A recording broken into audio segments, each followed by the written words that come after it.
السلام علیکم لسنرز، امید کرتی ہوں آپ سب خیریت سے ہوں گے۔ آج میں آپ کی خدمت میں ایک بار پھر حاضر ہوئی ہوں صفدر حیات صاحب کی ایک نئی کہانی کے ساتھ۔ امید کرتی ہوں کہ باقی کہانیوں کی طرح آپ کو یہ کہانی بھی پسند آئے گی۔ اگر آپ ہمارے چینل پر نئے ہیں اور چینل کو سبسکرائب نہیں کیا تو چینل کو سبسکرائب ضرور کر لیں اور بیل کا بٹن دبا کر نوٹیفیکیشن ضرور آن کر لیں تاکہ ہماری ہر کہانی آپ تک بر وقت پہنچتی رہے۔ اگر ویڈیو پسند آئے تو لائک اور کمنٹ کرنا مت بھولیں اور ہمیں کمنٹس میں ضرور بتائیں کہ آپ کس رائٹر کی کہانیاں سننا پسند کریں گے۔ صفدر حیات صاحب کی اس کہانی کا نام ہے بے جوڑ۔ تو چلیں شروع کرتے ہیں آج کی کہانی۔ ان دونوں بھائیوں کی بیویاں ایک دوسرے سے بدل گئی تھیں۔ اس وقت ایک میرے سامنے بیٹھا ہوا دوسرے کے قتل کی رپورٹ لکھوا رہا تھا۔ آج میں کچھ تاخیر سے تھانے پہنچا تھا۔ ڈکیتی کے کیس کے سلسلے میں کل شام مجھے نوشہرہ درگاہ جانا پڑا تھا۔ تھانے میں داخل ہوتے ہی مجھے قتل کی اس واردات کی اطلاع مل گئی تھی۔ ASI غلام غوث نے مجھے بتایا تھا کہ وہ لوگ صبح سے 2 چکر لگا چکے ہیں اور اب گزشتہ 1.5 گھنٹے سے یہی دھرنا دیے بیٹھے ہیں۔ میں نے معاملے کی سنگینی کا احساس کرتے ہوئے انہیں فوری طور پر اپنے کمرے میں بلا لیا۔ میرے سامنے جو خوبرو نوجوان بیٹھا ہوا تھا اس کی عمر بمشکل 20-21 سال ہوگی۔ وہ خاصا صحت مند اور دراز قامت تھا، مگر اس وقت اس کے چہرے پر پریشانی نے ڈیرا جما رکھا تھا۔ میرے پوچھنے پر اس نے اپنا نام کمال دین بتایا تھا۔ اس کے ساتھ ادھیڑ عمر کی ایک عورت بھی تھی۔ وہ کمال دین کی ماں تھی۔ میں نے مختصر طور پر واردات کے بارے میں معلوم کیا، پھر ASI غلام غوث کو ساتھ لے کر موقع واردات پر پہنچ گیا۔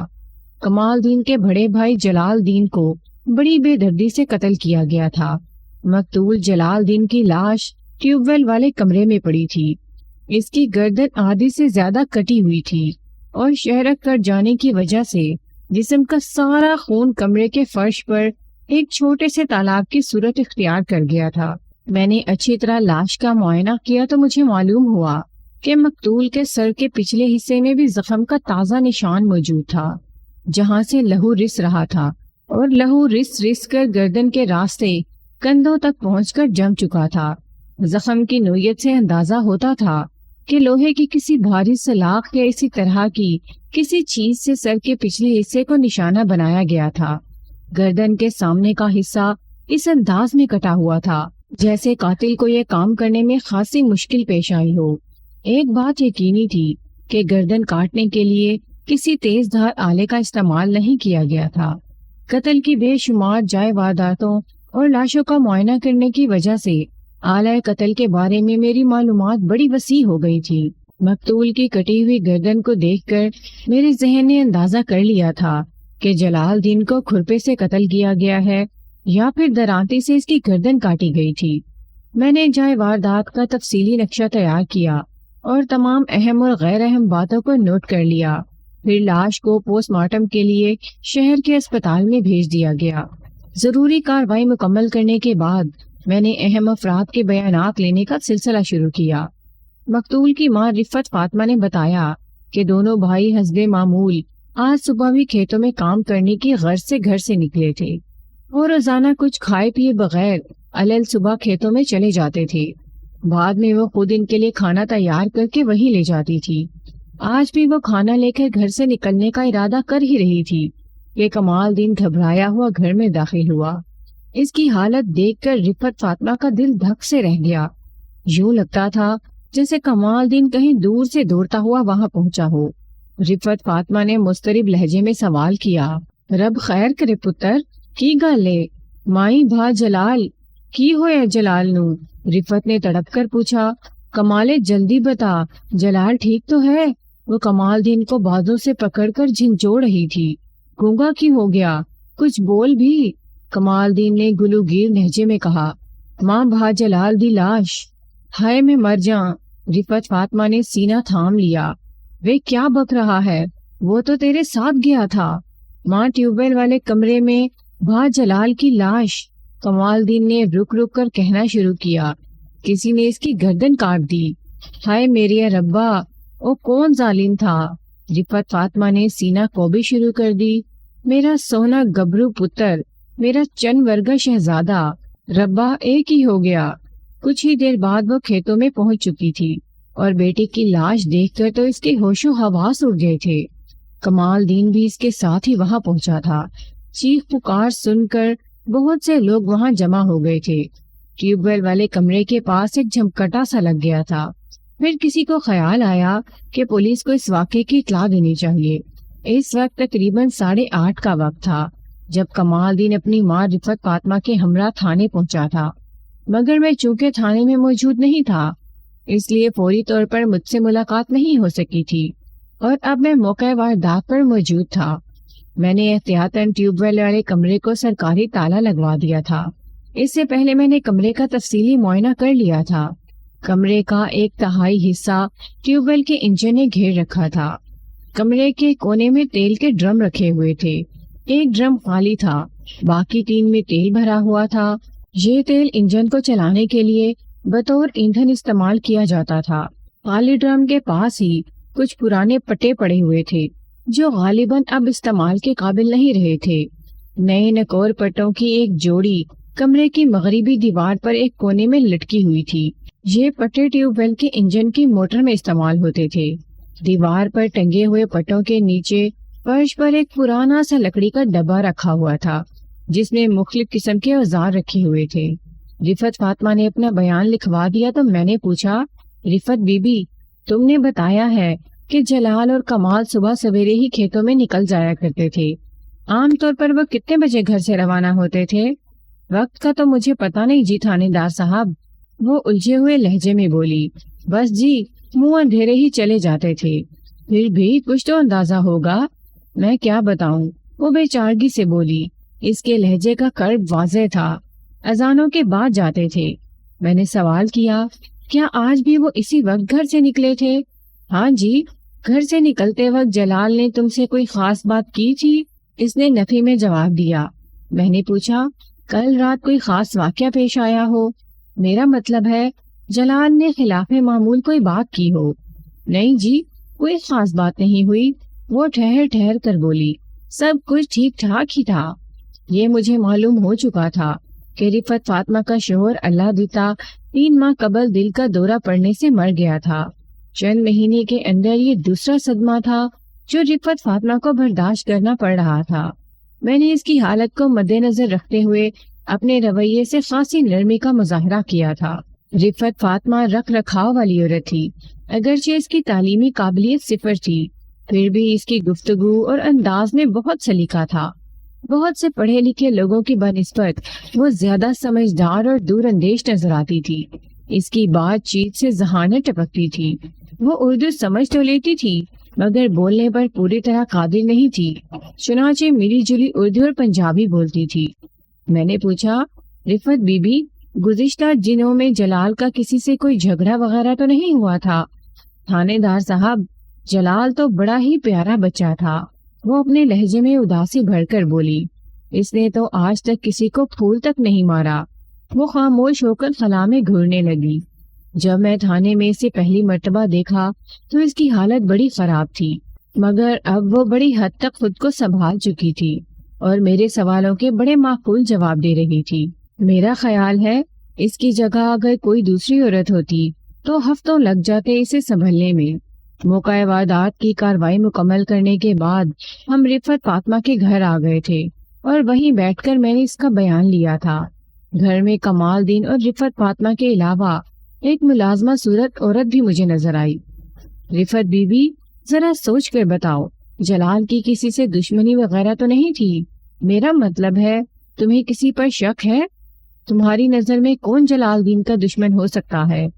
کوئی بھی نہیں جی، مجھے تو کسی پر شک نہیں۔ دیکھو بی بی، ہمیں اپنی تفتیش کا آغاز کرنے کے لیے کسی نہ کسی اشارے کی ضرورت ہوتی ہے۔ اگر تم اس سلسلے میں میری مدد نہیں کرو گی تو میں کچھ بھی نہیں کر سکوں گا۔ چند روز کے بعد کیس داخل دفتر ہو جائے گا اور بس اللہ اللہ خیر صلاح۔ میں کچھ دیر تک اس کے بولنے کا انتظار کرتا رہا، لیکن وہ نہ جانے کن خیالوں میں گم تھی۔ آخر کار مجھے ہی بولنا پڑا۔ میں نے کہا، رفت بی بی، میں جلال کی بیوی کا بیان لینا چاہتا ہوں، تم اسے بلاؤ۔ وہ تو دونوں پیو کے گھر جا بیٹھی، رفت کے لہجے سے بیزاری عیاں تھی۔ کون دونوں؟ زرینہ تے شمو۔ رفت فاطمہ نے بتایا، نہ وہ منحوس اس گھر میں آتی نہ ایک گھر اجڑتا۔ پتہ نہیں وہ کیسی بری گھڑی تھی جب ان کا پیر اس گھر میں پڑا۔ کیا مطلب؟ میں نے چونک کر اس کی جانب دیکھا۔ کیا تمہاری بہویں تمہارے ساتھ نہیں رہتی؟ نہیں جی۔ کیوں؟ میں نے پوچھا۔ کوئی جھگڑا وغیرہ چل رہا ہے ان کے ساتھ؟ بڑی لمبی کہانی ہے جی، وہ قہر آمیز لہجے میں بولی۔ لمبی کہانی کو مختصر بھی تو کیا جا سکتا ہے بی بی، میں نے قدرے سخت لہجے میں کہا۔ کیا تم نہیں چاہتی ہو کہ ہم جلال کے قاتل کو گرفتار کر کے اسے عدالت سے سزا دلوائیں؟ ان کا اس واقعے سے کوئی تعلق نہیں ہے، اس نے کہا۔ بس جی، وہ تو ہمارا خاندانی مسئلہ ہے۔ اس کی آنکھوں میں آنسو بھر آئے۔ وہ رندے ہوئے لہجے میں بولی، تھانے دار صاحب، میرے سونے پتر کے قاتل کو میرے سامنے لے آؤ، میں آپ ہی اس کی بوٹی بوٹی کروں گی۔ میں نے کہا، یہی تو مشکل ہے، ہمیں جب تک کوئی سراغ نہیں ملے گا ہم قاتل تک کیسے پہنچ سکیں گے؟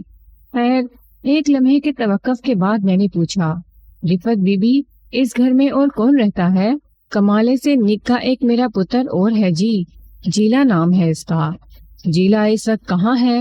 وہ صبح سے لاہور گیا ہے جی، ٹیوب ویل کا سامان خریدنے۔ اس کا سیدھا نام کیا ہے؟ جمیل۔ جمیل لاہور سے کب واپس آئے گا؟ شام تک آنے کا کہہ کر گیا ہے۔ ٹھیک ہے، میں نے کہا، وہ جب تک واپس آ جائے تو اس سے کہنا تھانے میں آ کر اپنا بیان لکھوا دے۔ جی۔ میں نے آواز دے کر اے ایس آئی کو کمرے میں بلا لیا۔ اے ایس آئی کے پیچھے پیچھے کمال دین بھی اندر آ گیا۔ میں نے کہا، غلام بوس، میں تھانے جا رہا ہوں، تم کمال دین کو لے کر وہیں آ جاؤ، اس کا بیان بھی لینا ہے۔ غلام بوس نے کمال دین کی جانب دیکھا۔ چلو سونیو۔ رفت فاطمہ نے سوالیہ نظروں سے میری طرف دیکھا، پھر کہا، تھانے دار صاحب، جو بھی پوچھنا ہے یہی پوچھ لو۔ بی بی، فکر نہ کرو، میں نے تسلی آمیز لہجے میں کہا۔ کمال دین کو ہم محض قانونی کارروائی کے لیے تھانے لے جا رہے ہیں، اس میں پریشانی کی کوئی بات نہیں ہے، یہ تھوڑی ہی دیر میں واپس آ جائے گا۔ میں چاہتا تو کمال دین سے وہیں پوچھ گچھ کر سکتا تھا، لیکن میں نے یہ مناسب نہیں سمجھا تھا، پھر خود بھی جلد از جلد تھانے پہنچنا چاہتا تھا۔ آج تھانے میں بھی ایک بہت ضروری کام کرنا تھا، جس کا تعلق ڈکیتی کی اسی واردات سے تھا، جس سلسلے میں مجھے کل نوشہرہ درکان جانا پڑا تھا۔ اے ایس آئی کمال دین کو لے کر وہاں سے روانہ ہو گیا تو میں بھی گلی میں نکل آیا۔ میں نے سوچا تھا کہ تھانے جانے سے پہلے گاؤں کے ایک دو افراد سے پوچھ گچھ ضرور کروں گا، ہو سکتا ہے کوئی کام کی بات معلوم ہو جائے جس سے تفتیش کے رخ کا تعین ہو سکے۔ رفت فاطمہ کی گلی کے کونے پر کریانے کی ایک دکان تھی، میں سیدھا وہاں چلا گیا۔ اس وقت تک پورے ایمن آباد میں جلال کے قتل کی خبر پھیل چکی تھی۔ ایمن آباد کا علاقہ ہی کتنا بڑا تھا، پھر اس زمانے میں تو یہ ایک نہایت ہی چھوٹا سا پنڈ ہوا کرتا تھا۔ دکاندار مجھے دیکھ کر کھڑا ہو گیا۔ آؤ جی، آؤ جی، ملک صاحب، میرے تو نصیب جاگ گئے۔ اس نے فوراً لکڑی کی پیٹی کھول لی، پھر اس میں سے برف میں دبی ہوئی ایک بوتل نکال کر میری طرف بڑھاتے ہوئے بولا، لو جی ملک صاحب، پانی شانی پیو سرکار۔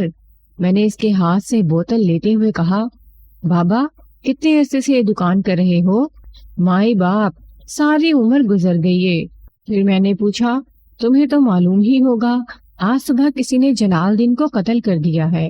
آہو جی، وہ گردن کو اوپر نیچے ہلا کر بولا، بہت برا ہوا جی، جلال بڑا سونا جوان تھا، بڑی عزت کرتا تھا بزرگوں کی، سونا رب سب کو ایسی اولاد دے۔ تمہارا کیا خیال ہے بابا؟ میں نے پورے اسرار انداز میں پوچھا۔ جلال کو کس نے قتل کیا ہوگا؟ رب جانے جی، وہ پرخیال لہجے میں بولا، اس کی تو کسی سے کوئی دشمنی بھی نہیں تھی، کسی سے کوئی لڑائی جھگڑا بھی نہیں سنا۔ میرا مقصد پورا ہوتا ہوا نظر نہیں آ رہا تھا۔ دو چار رسمی سوالات کرنے کے بعد میں آگے بڑھ گیا۔ کچھ دیر کے لیے میں حلوائی کے پاس بھی رک گیا تھا۔ اس کے بعد حجام کی ایک دکان بھی تھی، میں نے وہاں بھی کچھ پوچھ گچھ کی، مگر کام کی بات معلوم نہ ہوئی۔ ایک بات میں نے خاص طور پر نوٹ کی تھی، وہ یہ کہ ہر شخص مقتول کی تعریف کر رہا تھا، کسی ایک شخص نے بھی ابھی تک جلال کے خلاف کوئی بات نہیں کی تھی۔ میرے لیے یہ ایک حیرت انگیز بات تھی، کیونکہ ایسا عام طور پر ہوتا نہیں ہے۔ اچھے سے اچھے آدمی سے بھی کسی نہ کسی کو کوئی چھوٹی موٹی شکایت ضرور ہوتی ہے۔ ابھی تک کیس کا کوئی سرا ہاتھ نہیں آیا تھا۔ سب سے اہم بات یہ تھی کہ ابھی تک آلہ قتل دستیاب نہیں ہو سکا تھا اور نہ قتل کی کوئی وجہ سامنے آئی تھی۔ ان دونوں میں سے کوئی ایک بات بھی مجھے معلوم ہو جاتی تو میں اپنی تفتیش کو آگے بڑھا سکتا تھا۔ میں تھانے پہنچا تو کمال دین برآمدے میں ایک بینچ پر بیٹھا ہوا میرا انتظار کر رہا تھا۔ اپنے کمرے میں پہنچنے کے بعد میں نے فوراً اسے بلوا لیا۔ وہ آج دوسری بار میرے روبرو بیٹھا تھا۔ ہاں بھائی کمال دین، وہ بیٹھ چکا تو میں نے کہا، تمہارے بھائی کا قتل ہو گیا ہے۔ یقیناً تم چاہو گے کہ قاتل جلد از جلد گرفتار ہو جائے اور میں نے اس کی آنکھوں میں جھانکتے ہوئے اپنا جملہ ادھورا چھوڑ دیا۔ آہو جی، تو پھر سچ سچ بتاؤ، آج صبح کیا ہوا تھا؟ اماں نے سب کچھ تو بتا دیا ہے۔ اوے اماں کے گھوڑے، جو میں پوچھ رہا ہوں اس کا جواب دو۔ پوچھو جی، وہ مسکین صورت بنا کر بولا۔ جب تم دونوں بھائی گھر سے روانہ ہوئے تھے تو کیا ہوا تھا؟ ہونا کیا تھا جی؟ وہ اٹک اٹک کر بولنے لگا۔ وہ ٹھیٹ پنجابی زبان میں بات کر رہا تھا۔ اگر میں اس کا بیان من و ان تحریر کر دوں تو بیشتر قارئین کے لیے سمجھنا دشوار ہو جائے گا، اس لیے میں پنجابی آمیز اردو کا سہارا لے رہا ہوں۔ وہ کہہ رہا تھا، صبح ہم دونوں پہلے ٹیوب ویل پر گئے تھے۔ بھا جلال نے مجھ سے کہا تھا کہ میں کھیتوں میں چلا جاؤں اور واڑی شروع کر دوں۔ وہ دوسری جانب کے کھیتوں کو پانی دینے کے لیے ٹیوب ویل چلانا چاہتا تھا۔ اس نے بتایا تھا کہ وہ تھوڑی ہی دیر بعد میرے پاس آ کر میرا ہاتھ بٹائے گا، تو میں جا کر اپنے کام میں جٹ گیا تھا جناب۔ کافی دیر گزر گئی لیکن بھا جلال نہ آیا تو مجھے اس کی فکر ہوئی۔ اسی وقت مجھے احساس ہوا کہ ٹیوب ویل بھی نہیں چل رہا تھا، کیونکہ مجھے اس کی آواز نہیں آ رہی تھی۔ یہ ایک غیر معمولی بات تھی۔ میں ایک دم پریشان ہو گیا۔ اس وقت تک اچھی خاصی دھوپ نکل آئی تھی۔ میں نے سوچا چل کر دیکھتا ہوں آخر معاملہ کیا ہے۔ پھر جی، جب میں ٹیوب ویل والے کمرے میں پہنچا تو وہاں بھا جلال بولتے بولتے اس کی آنکھوں میں آنسو اتر آئے۔ جب تم ٹیوب ویل والے کمرے میں پہنچے تو تم نے کیا دیکھا؟ بھا جلال خونوں خون پڑا تھا جی، اس کا گلا کٹا ہوا تھا۔ پھر تم نے کیا کیا؟ میرے تو ہاتھ پاؤں پھول گئے تھے۔ وہ تھوک نگل کر اپنے حلق کو ترک کرتے ہوئے بولا۔ میں دوڑا دوڑا اماں کے پاس پہنچا، پھر اسی تھانے آ گئے۔ کمال دین، ذرا سوچ کر بتاؤ، جلال کی کسی سے دشمنی تو نہیں تھی؟ نہیں جی، کوئی ایسا شخص جس سے کبھی جلال کا جھگڑا ہوا ہو؟ وہ کچھ دیر سوچنے کے بعد بولا، ویسے تو بھا جلال بہت ٹھنڈی طبیعت والا تھا، مگر ایک بار میں نے اسے بہت غصے میں دیکھا تھا۔ ایک لمحے کے توقف کے بعد اس نے بتایا، وہ جی بات ہی کچھ ایسی ہو گئی تھی، اچھو کو ایسا نہیں کہنا چاہیے تھا۔ میں نے پوچھا، کون اچھو؟ کیا کہہ دیا تھا اچھو نے؟ اچھو ہمارا سالہ تھا جناب، کمال نے کہا، بڑا خود سر منڈا ہے وہ۔ اچھو نے ایسی کون سی بات کہہ دی تھی کہ جلال کو غصہ آ گیا تھا؟ وہ ایک لمحے تذبذب کے بعد بولا، وہ ہمارا گھریلو معاملہ تھا۔ میں نے محسوس کیا وہ کچھ چھپانے کی کوشش کر رہا ہے۔ مجھے یاد آیا کہ رفت فاطمہ نے بھی اس سلسلے میں لب کشائی نہیں کی تھی۔ میرے پوچھنے کے باوجود اس نے ٹال مٹول سے کام لیا۔ مقتول جلال دین اور اس کے چھوٹے بھائی کمال دین کی بیویاں مہکے جا بیٹھی تھی۔ اس کی کوئی بڑی وجہ ہو سکتی تھی، لیکن ماں بیٹے اس سلسلے میں زبان کھولنے سے ہچکچا رہے تھے۔ ظاہر ہے اس کے پس پردہ کوئی ایسی بات ضرور تھی جسے وہ پوشیدہ رکھنا چاہتے تھے۔ میں نے ذرا گھما پھرا کر اسے کریدنے کی کوشش کی۔ کمال دین، تمہاری ماں نے بتایا تھا کہ تمہارا چھوٹا بھائی جمیل عرف جیلا آج صبح لاہور گیا ہے ٹیوب ویل کا کچھ سامان خریدنے کے لیے۔ تمہیں تو یقیناً معلوم ہوگا کہ وہ کون سا سامان لانے گیا ہے۔ نہیں جی، میں کچھ نہیں جانتا۔ پھر تو تمہیں یہ بھی معلوم نہیں ہوگا کہ وہ کب واپس آئے گا۔ جی تھانے دار صاحب، اس کے چہرے پر ناگواری تھی۔ جیلا جانے اور اس کی ماسی جانے۔ میں نے چونک کر اس کی جانب دیکھا۔ یہ جیلا کی ماسی کہاں سے آ گئی؟ او جی، زینب ماسی نے جیلا کو بہت بگاڑ دیا ہے۔ اس نے کہا، دن رات اس کی تعریفوں میں لگا رہتا ہے۔ پتہ نہیں کیا گھول کر پلا دیا ہے اس نے جیلا کو۔ اس کی بے ربط باتوں سے میں بیزاری محسوس کرنے لگا تھا۔ میں نے اچانک سوال کیا، تمہاری بیوی میکے کیوں چلی گئی ہے؟ پھر میں نے ذرا روبدار لہجے میں کہا، قانون سے کوئی بات چھپاؤ گے تو کسی مصیبت میں بھی پھنس سکتے ہو۔ میں یہ بات کسی اور طرح معلوم کر لوں گا۔ تمہارے لیے یہی بہتر ہے کہ جو پوچھ رہا ہوں سچ سچ بتا دو۔ نہ جانے کیوں مجھے لگا تھا کہ اگر رفت فاطمہ کی بہوؤں کے میکے جا بیٹھنے کے راز سے پردہ اٹھ جائے تو اس کیس میں آسانیاں پیدا ہو جائیں گی۔ میرا دل کہہ رہا تھا کہ اس راز کا جلال دین کے قتل سے گہرا تعلق ہے۔ چل شروع ہو جا کمالے، میں نے خالصتاً تھانے دارانہ لہجے میں کہا، نہیں تو ہمیں دوسرا طریقہ آزمانا پڑے گا۔ تھانے دار صاحب، اس پہ میرا کیا قصور؟ میرے سہرے نے زبردستی کلثوم کی طلاق لی تھی جی۔ اس نے بڑی معصومیت سے ایک بہت بڑی بات کہہ دی تھی۔ میں نے گھور کر اسے دیکھا، پھر پوچھا، تم نے اپنی بیوی کو طلاق دے دی تھی؟ آہو جی، اس نے کہا، میں مجبور ہو گیا تھا جی۔ یہ کتنا عرصہ پہلے کی بات ہے؟ 3 مہینے پہلے کی۔ میں نے نہایت ہی اہم سوال کیا۔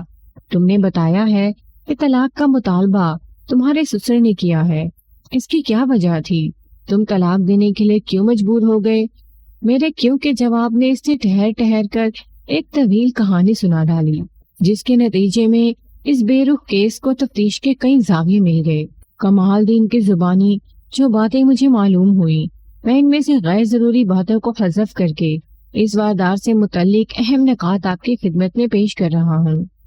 8 ماہ بیشتر اللہ دتا نے اپنے دونوں بڑے بیٹوں جمال دین اور کمال دین کی شادی اپنی بہن رحمت بی بی کی بیٹیوں زرینہ اور کلثوم سے کر دی تھی۔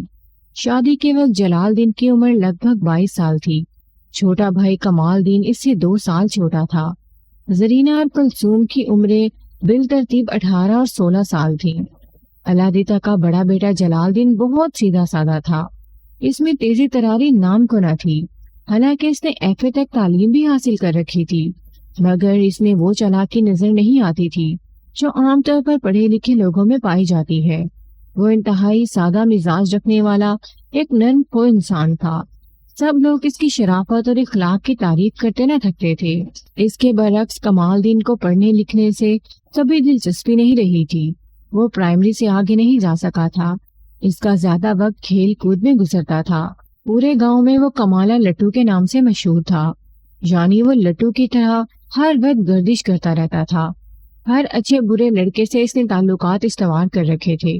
کمال دین نے یہ باتیں بالکل ایسے نہیں بتائی تھیں جیسے میں یہاں تحریر کر رہا ہوں، بلکہ بہت سی باتیں میں نے اس کے بیان سے خود اخذ کر لی تھیں، جن کی بعد میں تصدیق بھی ہو گئی تھی۔ اللہ دتا کی یہ خواہش تھی کہ وہ اپنی بہن سے کمال دین کے لیے زرینہ اور جلال دین کے لیے کلثوم مانگ لے، کیونکہ زرینہ مزاج کی خاصی تیز تھی۔ اس کی جوڑی کمال کے ساتھ ہی اچھی لگتی تھی۔ جلال دین کے لیے کلثوم جیسی کم گو اور سادہ مزاج لڑکی ہی مناسب تھی، مگر اللہ دتا کے بہنوئی چودھری حشمت علی نے اس تجویز کو رد کر دیا۔ نہیں بھائی، یہ نہیں ہو سکتا، چودھری حشمت علی نے فیصلہ کن لہجے میں کہا۔ یہ تو بالکل ہی نامناسب بات ہوگی، چھوٹے سے بڑی اور بڑے سے چھوٹی بیاہ دوں؟ تیرا دماغ ٹھیک ہے اللہ دتے؟ اور چودھری صاحب، بات سمجھنے کی کوشش کرو، اللہ دتا نے معتدل لہجے میں کہا۔ ذرا میری بات پر غور تو کرو۔ میرا جلال بڑا بھولا بھالا پتر ہے، اس کے لیے کلثوم بیٹی ٹھیک رہے گی۔ پھر کمالہ اور زرینہ ایک جیسے ہی ہیں، میرا خیال ہے ان کی جوڑی ٹھیک رہے گی۔ نہ بھیرا، ایسے نہیں ہو سکتا، چودھری حشمت کی بیوی رحمت بی بی نے گفتگو میں حصہ لیتے ہوئے کہا۔ جلال دین پڑھا لکھا لڑکا ہے، اس کے لیے زرینہ ہی مناسب رہے گی۔ اس نے بھی ماشاءاللہ میٹرک پاس کر رکھا ہے، پھر بڑے لڑکے سے تو بڑی ہی کی شادی ہونا چاہیے نا؟ اللہ دتا نے کہا، اس سے کوئی فرق نہیں پڑتا بہن، بڑے چھوٹے کا کیا سوال ہے؟ ہمیں اپنی اولاد کی پسند ناپسند کا بھی خیال رکھنا چاہیے۔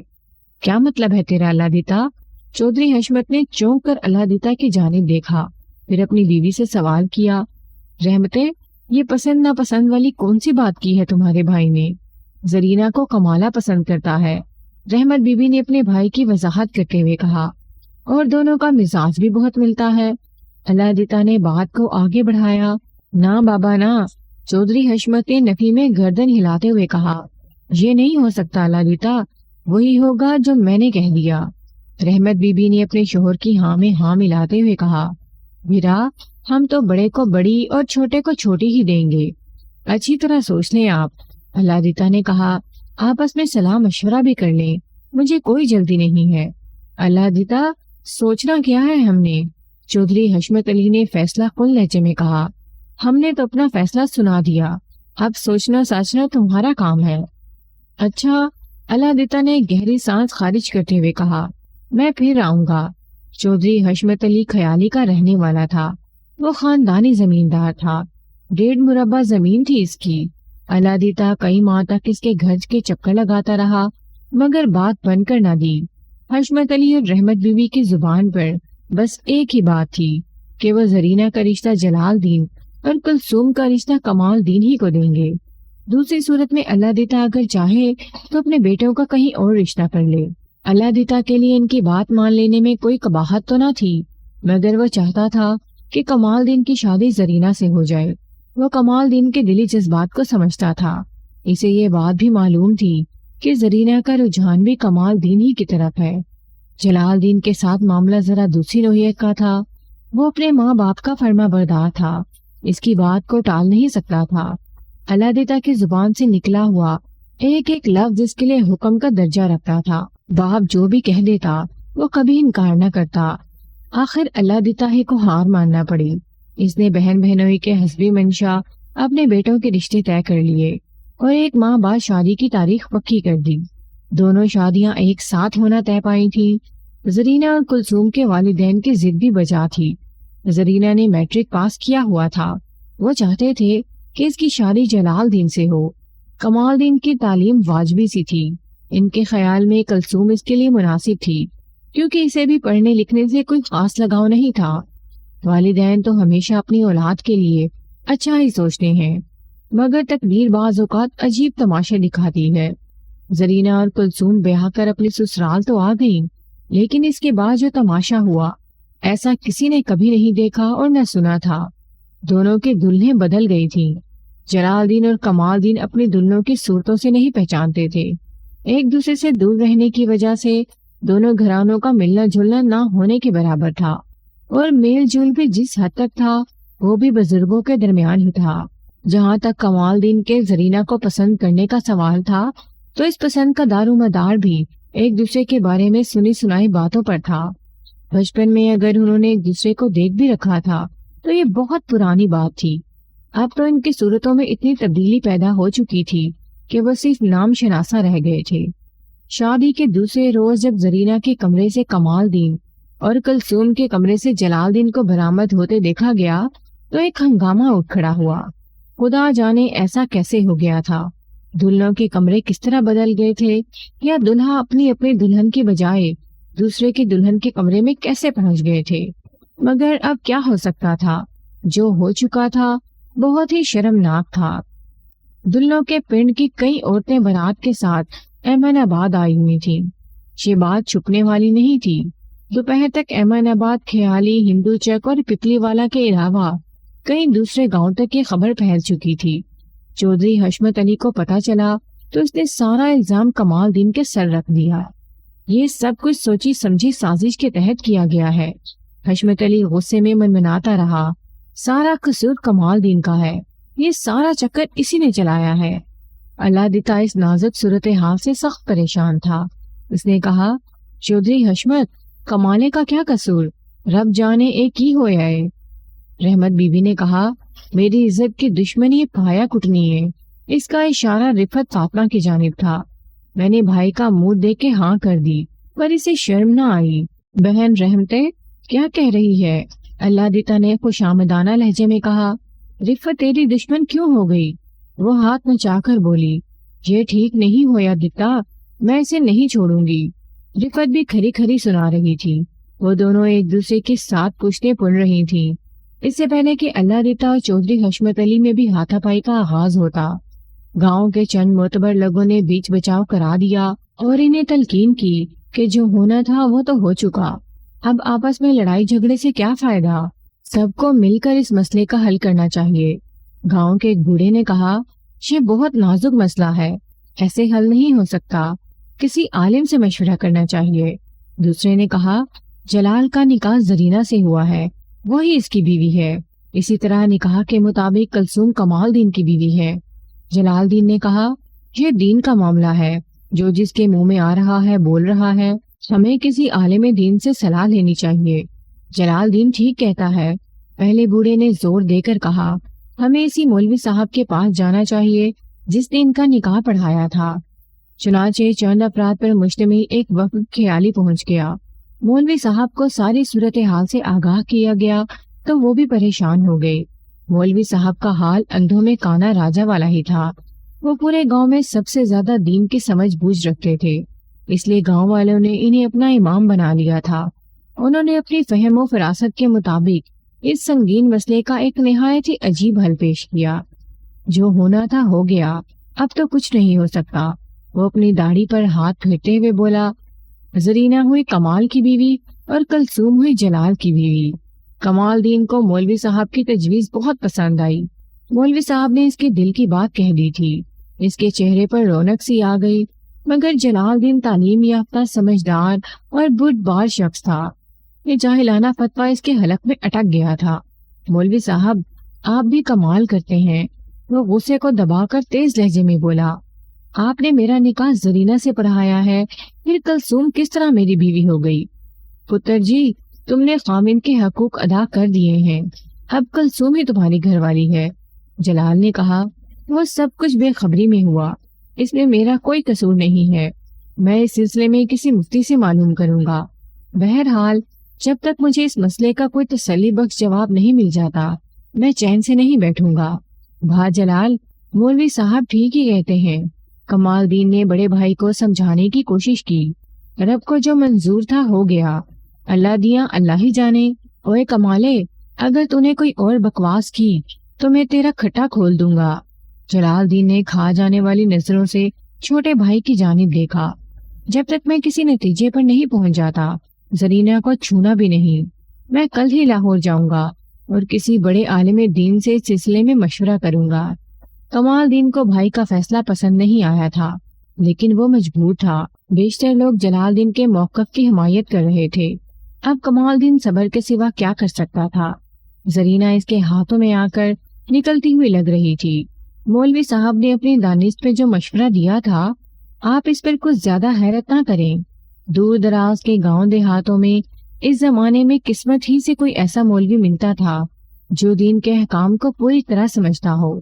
بلکہ میں تو بعض ایسے علاقوں سے بھی واقف ہوں جہاں کوئی ایک شخص بھی ایسا نہیں پایا جاتا جو صحیح معنوں میں بکرا ذبح کرنا جانتا ہو۔ ایسے علاقوں میں بسنے والے لوگ دوسرے علاقے کے کسی مولوی سے چھری پر تکبیر پڑھوا کر لے آتے تھے اور پھر پورا گاؤں اسی چھری سے قربانی کا فریضہ ادا کرتا تھا۔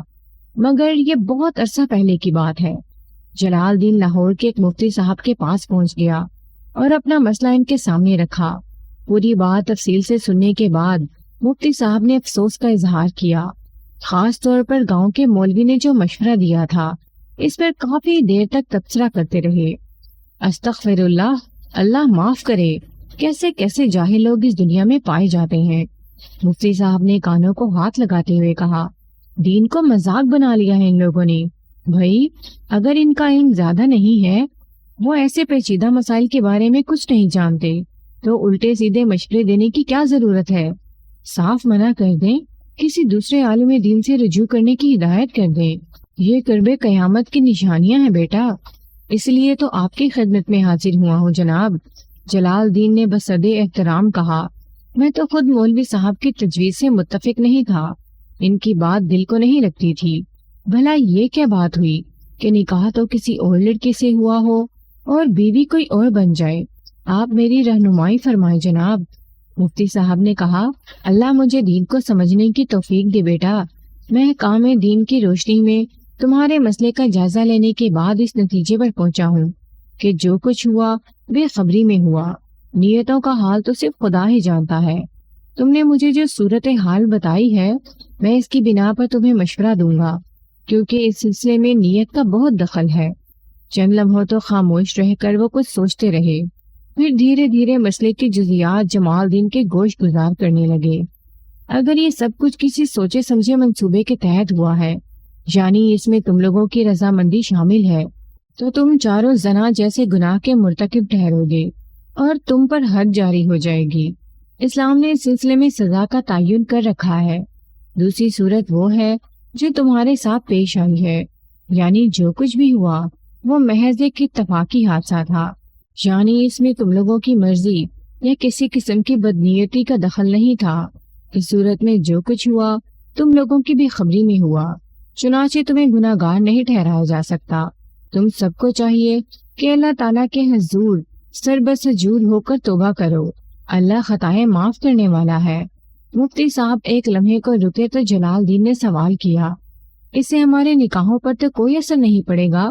نہیں بیٹے، نکاح پر کیا اثر پڑے گا؟ مفتی صاحب نے سمجھانے والے انداز میں کہا، نکاح کی شرعی حیثیت میں کوئی فرق نہیں آئے گا۔ تمہارا نکاح زرینہ سے ہوا ہے، وہی تمہاری زوجہ ہوگی، اسی طرح کمال الدین کی بیوی کلثوم ہی رہے گی۔ لیکن مفتی صاحب، جلال الدین نے کچھ کہنے کے لیے منہ کھولنا چاہا تو مفتی صاحب نے ہاتھ کے اشارے سے اسے روک دیا، پھر خود کہا، اس بات کو یوں سمجھو بیٹا، جیسے کوئی شادی شدہ شخص کسی غیر عورت کے ساتھ اگر ناجائز تعلقات قائم کر لے تو اس صورت میں وہ گناہ کا مرتکب تو ہوگا، مگر اس کی اپنی بیوی سے نکاح پر کوئی اثر نہیں پڑے گا، نکاح کی شرعی حیثیت میں کوئی فرق نہیں پڑے گا، یعنی ہمیں دوبارہ نکاح پڑھوانے کی ضرورت نہیں ہوگی۔ بالکل نہیں، مفتی صاحب نے قطعیت سے کہا، پھر اس مسئلے کے ایک اور پہلو پر روشنی ڈالتے ہوئے بتایا، اگر تم بھائیوں نے اسے اپنی غیرت کا مسئلہ بنا لیا ہے، جیسا کہ عام طور پر ہوتا ہے، اور تم چاہتے ہو کہ وہی عورتیں تمہارے ساتھ رہیں جن کے ساتھ تم نے شب عروسی منائی ہے، یعنی زرینہ کمال الدین کی بیوی بنے اور کلثوم تمہاری بیوی بنے، تو اس صورت میں تم لوگوں کو پہلے نکاحوں کی شرعی حیثیت کو ختم کرنا ہوگا۔ تم زرینہ کو طلاق دو گے اور کمال الدین کو کلثوم کو طلاق دینا ہوگی، یعنی زرینہ کمال الدین کی بیوی بنے اور کلثوم تمہاری بیوی بنے، تو اس صورت میں تم لوگوں کو پہلے نکاحوں کی شرعی حیثیت کو ختم کرنا ہوگا۔ تم زرینہ کو طلاق دو گے اور کمال الدین کو کلثوم کو طلاق دینا ہوگی، پھر دونوں طلاق یافتہ عورتیں عدت کی مدت پوری کرنے کے بعد دوبارہ شادی کر سکیں گی۔ اس وقت اگر تم چاہو تو کلثوم کے ساتھ نکاح پڑھوا سکو گے، اسی طرح کمال الدین کا نکاح زرینہ سے ہو سکے گا۔ ویسے اگر تم اپنی تسلی کرنا چاہتے ہو تو کسی دوسرے عالم دین سے بھی مشورہ کر لو۔ جلال الدین کی تسلی ہو گئی تھی، اب وہ کسی اور سے مشورہ نہیں کرنا چاہتا تھا۔ اس نے مفتی صاحب کا فتویٰ تحریری صورت میں حاصل کر لیا اور واپس احمد آباد چلا آیا۔ کمال الدین نے اس فتوے کو ماننے سے انکار کر دیا۔ زرینہ میری بیوی ہے، مولوی صاحب نے جو کہہ دیا ہے وہی ٹھیک ہے۔ جلال الدین نے اسے بہت سمجھایا، اللہ دیتا کی نصیحتوں کا بھی کوئی اثر نہ ہوا۔ وہ زرینہ سے دستبردار نہیں ہونا چاہتا تھا۔ 2 ماہ تک پنچایت کچہری چلتی رہی، کبھی خیالی میں چوپال جم رہی ہے تو کبھی احمد آباد میں صلاح مشورے ہو رہے ہیں۔ اس دوران میں ایسے مواقع بھی آئے کہ دونوں بھائی آمنے سامنے کھڑے ہو گئے، لیکن جلال الدین کی صلح جو طبیعت نے انہیں دست و گریبان ہونے سے باز رکھا۔ 2 ماہ بعد چودھری حشمت علی نے ایک عجیب و غریب فیصلہ سنا دیا، بس بہت ہو گئی اللہ دیتا، میری پگڑی اور کہاں کہاں اچھالو گے۔ وہ غصے میں بول رہا تھا، آج میں اپنی بیٹیوں کو آزاد کروا کر ہی رم لوں گا۔ زرینہ اور کلثوم شادی کے دوسرے روز ہی واپس اپنے میکے خیالی چلی گئی تھی۔ چودھری حشمت علی کی آزاد کرا لینے سے مراد طلاق تھی۔ اللہ دیتا نے کہا، یہ کیا کہہ رہے ہو حشمت علی، تمہاری مت تو ٹھکانے ہے، ابھی تو مجھے مت آئی ہے۔ چودھری نے غصے سے پھنکارتے ہوئے کہا، بھائی کی منت سماجت سن کر رہتے کا دل ڈھہ گیا تھا، میں تو ان کی شادیوں کے حق میں ہی نہیں تھا، آج میں تو یہ کل کلام مکا کر ہی جاؤں گا۔ اللہ دیتا شریف آدمی تھا، کچھ لوگوں نے بھی سمجھایا، جان چھڑاؤ جی، کتنے پھنس گئے ہو۔ اللہ دیتا نے بیٹوں پر دباؤ ڈالا، اپنی عزت کا واسطہ دیا، مگر دونوں اس کام کے لیے قطعاً تیار نہیں تھے۔ جلال الدین زرینہ کو طلاق دینے کے بارے میں سوچ بھی نہیں سکتا تھا، وہ اس کی شرعی بیوی تھی، وہ زرینہ کے ساتھ زندگی گزارنے کے خواب دیکھ رہا تھا۔ صدا کا فرما بردار جلال آج باپ کا حکم ماننے سے انکاری تھا۔ کمال کے ساتھ ذرا دوسری نوعیت کا مسئلہ تھا، وہ باپ کے مجبور کرنے سے پیشتر ہی کلثوم کو طلاق دینے کے لیے آمادہ ہو چکا تھا، لیکن زرینہ کے خیال کو دل سے نکالنے پر تیار نہیں تھا۔ اس نے اپنے سسر چودھری حشمت علی سے کہا، چلو میں کلثوم کو طلاق دے دیتا ہوں، مگر بعد میں میری شادی زرینہ سے ہوگی۔ منہ سنبھال کے گل کرو کاکا، چودھری حشمت نے دھاڑ کر کہا، اب زرینہ کا نام لیا تو زبان کاٹ ڈالوں گا۔ اللہ دیتا نے سمجھا بجھا کر کمال الدین کو وہاں سے چلے جانے پر راضی کر لیا۔ پتر تم باہر جا کر بیٹھو، میں بات کر رہا ہوں نا۔ جاتے جاتے کمالے نے مڑ کر کہا، اب میں اور برداشت نہیں کر سکتا ابا، انہیں بھی اب سبق سکھانا ہی پڑے گا۔ اشرف عرف اچھو نے کہا، اوئے آجا پھر میدان وچ، آج دو دو ہاتھ ہو ہی جائیں۔ کمال غسیلی نظروں سے اچھو کو گھورتے ہوئے کمرے سے نکل گیا۔ اچھو کے بے ہدہ رویے نے جلال کو بھی طیش میں مبتلا کر دیا تھا۔ وہ خاصی دیر سے اپنا غصہ ضبط کیے بیٹھا تھا۔ جاؤ، ہم طلاق نہیں دیتے، تم کیا کر لو گے؟ جلال دین نے تیز لہجے میں کہا۔ اچھو دھمکی آمیز لہجے میں بولا، اوئے جلال، اچھو کے جلال سے پناہ مانگوئے، گچی مروڑ دیاں گا، ہم بھی دیکھ لیں گے تو کتنا بڑا بدماش ہے۔ کمال دین نے اندر آ کر کہا۔ اچھو کی دھمکی اس کے کانوں تک پہنچ گئی تھی۔ میں تو زرینہ کی وجہ سے چپ تھا۔ اوئے میں ٹوٹے کر دوں گا۔ اچھو نے کمال دین پر جھپٹنے کی کوشش کی۔ تو مجھے جانتا نہیں ہے؟ جلال دین نے اسے اپنے بازو میں جکڑتے ہوئے کہا۔ اوئے رک جا سرکاری سانڈ، پھر اسے دھکا دے کر پیچھے ہٹا دیا۔ اچھو اپنے عقب میں کھڑے ہوئے دو آدمیوں پر جا گرا۔ انہوں نے اسے سنبھال لیا۔ کچھ لوگوں نے جلال دین کو بھی مضبوطی سے پکڑ لیا تھا۔ اچھو نے بپھرے ہوئے لہجے میں کہا، تمہاری گردن تو اب میں ہی توڑوں گا بچو۔ پنچایت میں موجود لوگوں نے بیچ بچاؤ کرا کے معاملے کو ٹھنڈا کر دیا، ورنہ دو لاشیں گرنے کا خدشہ پیدا ہو گیا تھا۔ اس رات اللہ دیتا کو دل کا دورہ پڑا، جو اس کے لیے موت کا پیام بر ثابت ہوا۔ خیالی سے تعزیت کے لیے صرف رحمت بی بی ایمن آباد آئی تھی۔ اللہ دیتا اس کا سگا بھائی تھا، اسے تو ہر حال میں آنا ہی تھا۔ کچھ روز کے بعد کمال دین نے کلثوم کو طلاق دے دی، مگر جلال دین اپنے فیصلے پر ڈٹا رہا۔ اسے کئی بار اچھو کی طرف سے سنگین نتائج کی دھمکیاں بھی دی گئی تھیں، مگر اس نے ان دھمکیوں کی پرواہ نہیں کی، اور آج وہ صبح ٹیوب ویل والے کمرے میں مردہ پایا گیا تھا۔ کمال دین کی کہانی سن کر میں سوچ میں پڑ گیا۔ اس نے حالات کی جو صورت بیان کی تھی، اگر سب کچھ بالکل ویسے ہی پیش آیا تھا تو اشرف عرف اچھو پر قاتل ہونے کا شبہ کیا جا سکتا تھا۔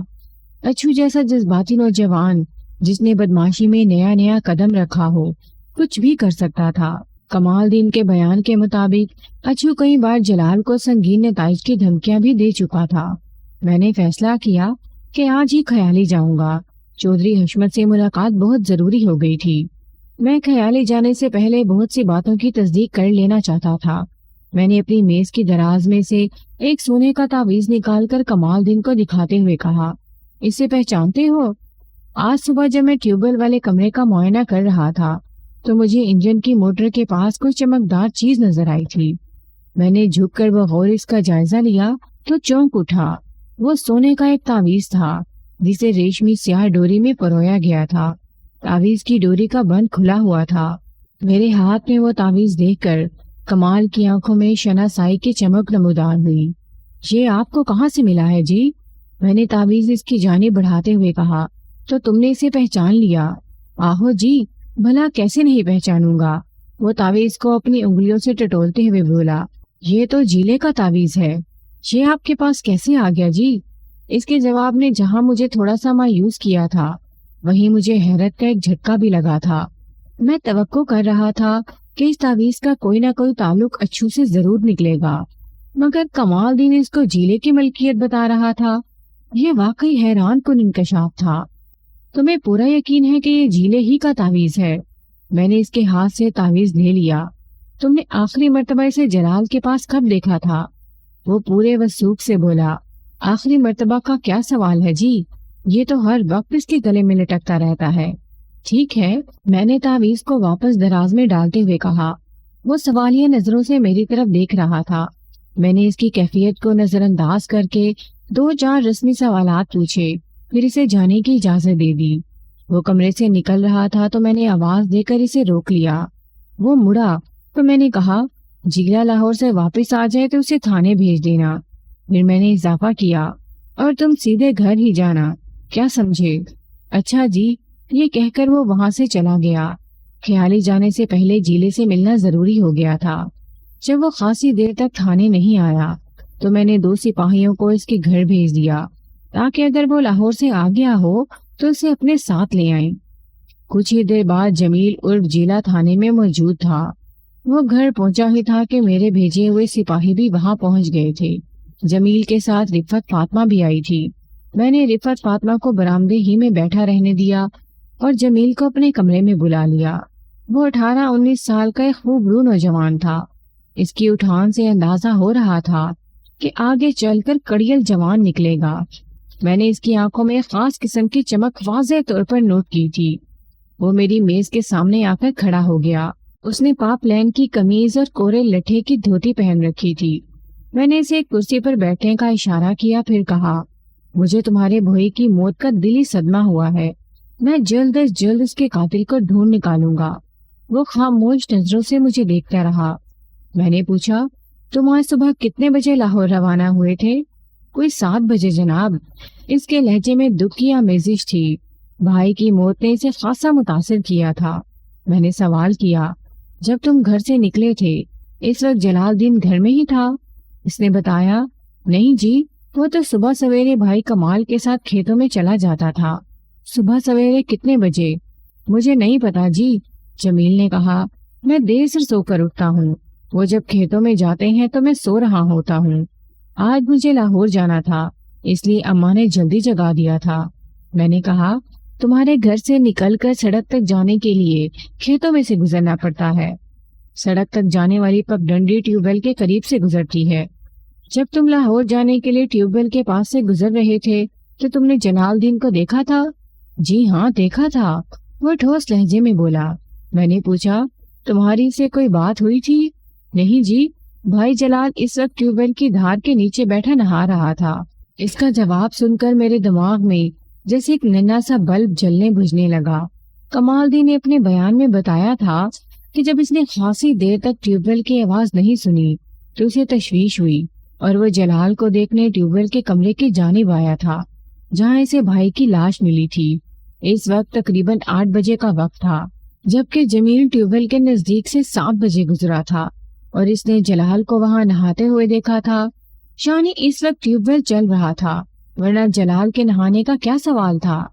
کیا تمہیں یقین ہے کہ وہ جلال ہی تھا جو ٹیوب ویل کی دھار کے نیچے بیٹھا تھا؟ میں نے سوال کیا۔ جی ہاں، مجھے یقین ہے۔ میں نے کہا، یہ بات وثوق سے کس طرح کہہ سکتے ہو؟ میں نے خود کئی بار ٹیوب ویل کی دھار میں غسل کر چکا ہوں۔ جب ٹیوب ویل کی دھار نہانے والے کے سر پر گرتی ہے تو دھار کا پانی ایک خلاف کی صورت میں نہانے والے کو ڈھانپ لیتا ہے، پھر نہانے والے کا رخ بھی ٹیوب ویل والے کمرے کی جانب ہوتا ہے، یعنی دیکھنے والے صرف اس کی پشت ہی کو دیکھ سکتے ہیں، وہ بھی اس صورت میں اگر بہت ہی قریب سے دیکھا جائے۔ تم نے پگڈنڈی پر سے گزرتے ہوئے کیسے پہچان لیا کہ نہانے والا شخص تمہارا بھائی جلال ہی تھا؟ وہ ایک لمحے کے لیے تذبذب کا شکار نظر آیا۔ اس کی چمکدار گہری آنکھوں میں الجھن کے آثار دکھائی دیے تھے، لیکن دوسرے ہی لمحے وہ پر اعتماد لہجے میں بولا، قریب میں ٹیوب ویل والے کمرے کی دیوار کے ساتھ بھائی جلال کے کپڑے پڑے ہوئے دیکھے تھے میں نے۔ اس کی دلیل میں وزن تھا۔ میں نے پوچھا، تم نے وہاں رک کر جلال کے نہانے کا انتظار کیا تھا؟ نہیں جناب، شانی اس وقت تمہاری جلال سے کوئی بات نہیں ہوئی تھی۔ وہ بولا، اس وقت بات کرنے کی ضرورت ہی نہیں تھی، کل رات ہی بھائی جلال نے مجھے کہہ دیا تھا کہ میں صبح لاہور جا کر ٹیوب ویل کا کچھ سامان لے آؤں۔ تم وہ سامان لاہور سے لے آئے ہو؟ جی ہاں۔ میں نے پوچھا، تم کس قسم کا سامان لینے گئے تھے؟ موٹر کے پٹوں کی ایک جوڑی لانا تھی، موٹر کے بش تھے اور کچھ دوسرا سامان تھا۔ اس نے فر تفصیل بیان کر دی۔ میں نے صبح ٹیوب ویل والے کمرے میں نئے پٹوں کی ایک جوڑی مغربی دیوار پر ٹنگی دیکھی تھی۔ خیر یہ کوئی اتنی اہم بات نہیں تھی، عام طور پر احتیاطاً ایسی چیزیں منگوا لی جاتی ہیں۔ موٹر کا پٹا کسی وقت بھی ٹوٹ سکتا تھا۔ میں نے میز کی دراز کھولی، پھر وہی تعویذ اس کے سامنے رکھ دیا جس کے بارے میں کمال الدین نے بتایا تھا کہ وہ جمیل کے گلے کا تعویذ تھا۔ طلائی تعویذ پر نظر پڑتے ہی وہ چونک گیا۔ میں نے پہلی مرتبہ اس کی آنکھوں میں بے چینی کے آثار دیکھے تھے۔ اس نے جھپٹ کر وہ تعویذ میری میز سے اٹھانے کی کوشش کی، لیکن میں نے اس کی کوشش ناکام بنا دی۔ یہ میرا تعویذ ہے، آپ کے پاس کیسے پہنچ گیا؟ میں نے اس کے سوال کو نظر انداز کر کے سوال کیا، تم نے یہ تعویذ کہاں رکھا تھا؟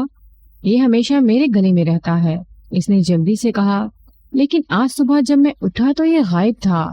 مجھے پہلے ہی دیر ہو چکی تھی۔ اماں نے حالانکہ مجھے جلدی جگا دیا تھا، پھر بھی گھر سے نکلتے نکلتے 7 بج ہی گئے تھے، اس لیے افراتفری میں تعویذ تلاش نہیں کر سکا۔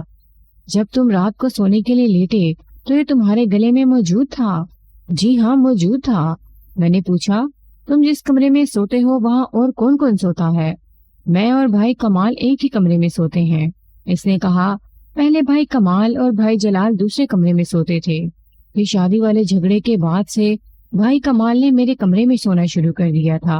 میں نے اس طلائی تعویذ کو واپس دراز میں ڈال دیا۔ اس کیس کی گمشدہ کڑیاں ایک ایک کر کے مل رہی تھیں، مگر اس کے ساتھ ہی میرے لیے الجھنوں میں اضافہ ہوتا جا رہا تھا۔ بہت سی باتیں وضاحت طلب تھی۔ جب تک ان کی وضاحت سامنے نہیں آ جاتی، تفتیش میں دشواری کے امکانات تھے۔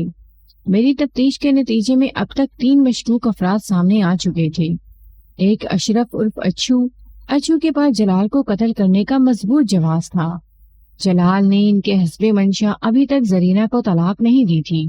پھر اچھو کئی بار جلال کو جان سے مار دینے کی دھمکیاں بھی دے چکا تھا۔ وہ اپنے خاندان کی بے عزتی کا بدلہ لینے کے لیے قتل کر سکتا تھا۔ اس کے بعد مقتول کے بھائی کمال اور جمیل تھے۔ دونوں نے کچھ ایسے بیانات دیے تھے جن سے ایک دوسرے کی نفی ہوتی تھی۔ کمال کے بیان کے مطابق ٹیوب ویل چلا ہی نہیں تھا۔ اس بات کی تردید جمیل کے بیان سے ہو جاتی تھی۔ جمیل نے مقتول کو نہاتے ہوئے دیکھا تھا۔ پھر جائے وقوع پر جمیل کے گلے کا تعویذ پایا گیا تھا، جو جمیل کے بیان کے مطابق رات ہی میں اس کے گلے سے غائب ہو گیا تھا۔ اگر وہ رات میں سوتے وقت گلے سے کہیں گر گیا تھا تو پھر ٹیوب ویل والے کمرے میں کیسے پہنچ گیا؟ تعویذ خود چل کر تو وہاں پہنچ نہیں سکتا۔ جمیل نے بتایا تھا کہ ٹیوب ویل پر رکے بغیر سڑک کی جانب چلا گیا تھا۔ کمال کے بیان کے مطابق وہ جب ٹیوب ویل والے کمرے میں پہنچا تو جلال مردہ حالت میں پڑا تھا۔ ایک غور طلب بات یہ تھی کہ کمال اور جمیل ایک ہی کمرے میں سوتے تھے۔ اس بات کا امکان تھا کہ کمال نے سوتے میں جمیل کے گلے سے تعویذ اڑا لیا ہو۔ پھر سوال یہ پیدا ہوتا تھا کہ اس نے تعویذ ٹیوب ویل والے کمرے میں کیوں گرایا؟ اس سوال کے پیچھے ایک اور سوال سر ابھارتا تھا، کیا جلال کو کمال نے قتل کیا تھا؟ اگر ایسا ہی تھا تو پھر اس قتل کی کوئی وجہ بھی ہونا چاہیے تھی۔ سرے دست تو ایک ہی وجہ نظر آ رہی تھی، مقتول کی وجہ سے کمال کی پسندیدہ عورت اس کے ہاتھ سے نکل گئی تھی۔ اگر مقتول مفتی کے فتوے پر اصرار نہ کرتا اور گاؤں کے مولوی کے مشورے پر عمل کر لیتا تو آج زرینہ کمال کی بیوی ہوتی۔ کیا محض اتنی سی بات کے لیے کمال بڑے بھائی جلال کو قتل کر سکتا تھا؟ دوسری جانب جمیل کی ذات بھی مشکوک تھی۔ وہ مقتول کا چھوٹا بھائی تھا۔ اس کے گلے کا تعویذ جائے وقوع پر پایا گیا تھا۔ اگر وہ وہاں نہیں گیا تھا تو پھر تعویذ کی وہاں موجودگی کیا معنی رکھتی تھی؟ اگر فرض کر لیا جاتا کہ کمال نے جمیل کا تعویذ رات میں چرا لیا، پھر صبح بڑے بھائی کو قتل کر کے وہاں وہ تعویذ پھینک دیا، تو اس بات سے یہ بات سامنے آتی تھی کہ کمال اس قتل کے کیس میں چھوٹے بھائی جمیل کو پھانسنے کا ارادہ رکھتا تھا۔ مگر کیوں؟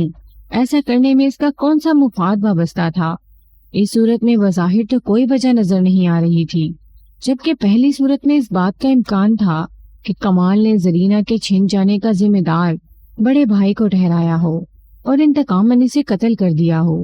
لیکن قتل کا الزام چھوٹے بھائی کے سر ڈالنے والی بات سمجھ میں نہیں آتی تھی۔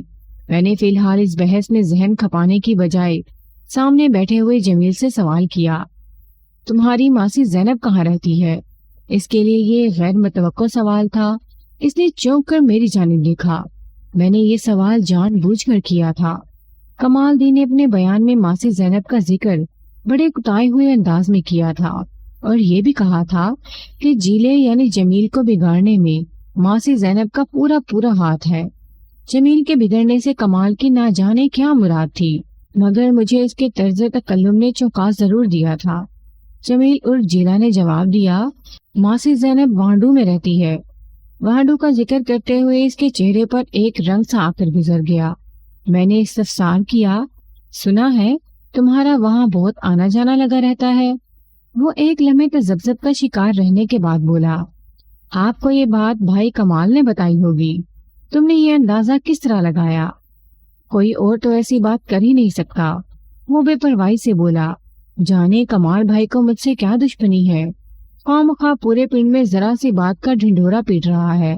وہ ذرا سی بات کیا ہے؟ میں نے بے تکلفی سے پوچھا، کمال کیوں تمہارے پیچھے پڑا ہوا ہے؟ وہ اپنے بھائی کمال کی مخالفت میں بولنے پر آمادہ نظر آ رہا تھا۔ یہی میرا مقصد بھی تھا۔ میں چاہتا تھا کہ وہ کمال کے لیے اپنے دلی جذبات کا کھل کر اظہار کر دے، میں نے محسوس کیا تھا کہ کمال نے بھی جمیل کا ذکر کرتے ہوئے کسی گرم جوشی کا مظاہرہ نہیں کیا تھا، اسی لیے اب میں نے دانستہ ماسی زینب کا تذکرہ چھیڑا تھا۔ جمیل سے بے تکلفی سے بات کرنے کا مقصد بھی یہی تھا۔ وہ جی کوئی خاص بات نہیں ہے تھانے دار صاحب، جمیل نے بتایا۔ آپ ہی بتائیں، پیار کرنا کوئی جرم تو نہیں ہے نا جی؟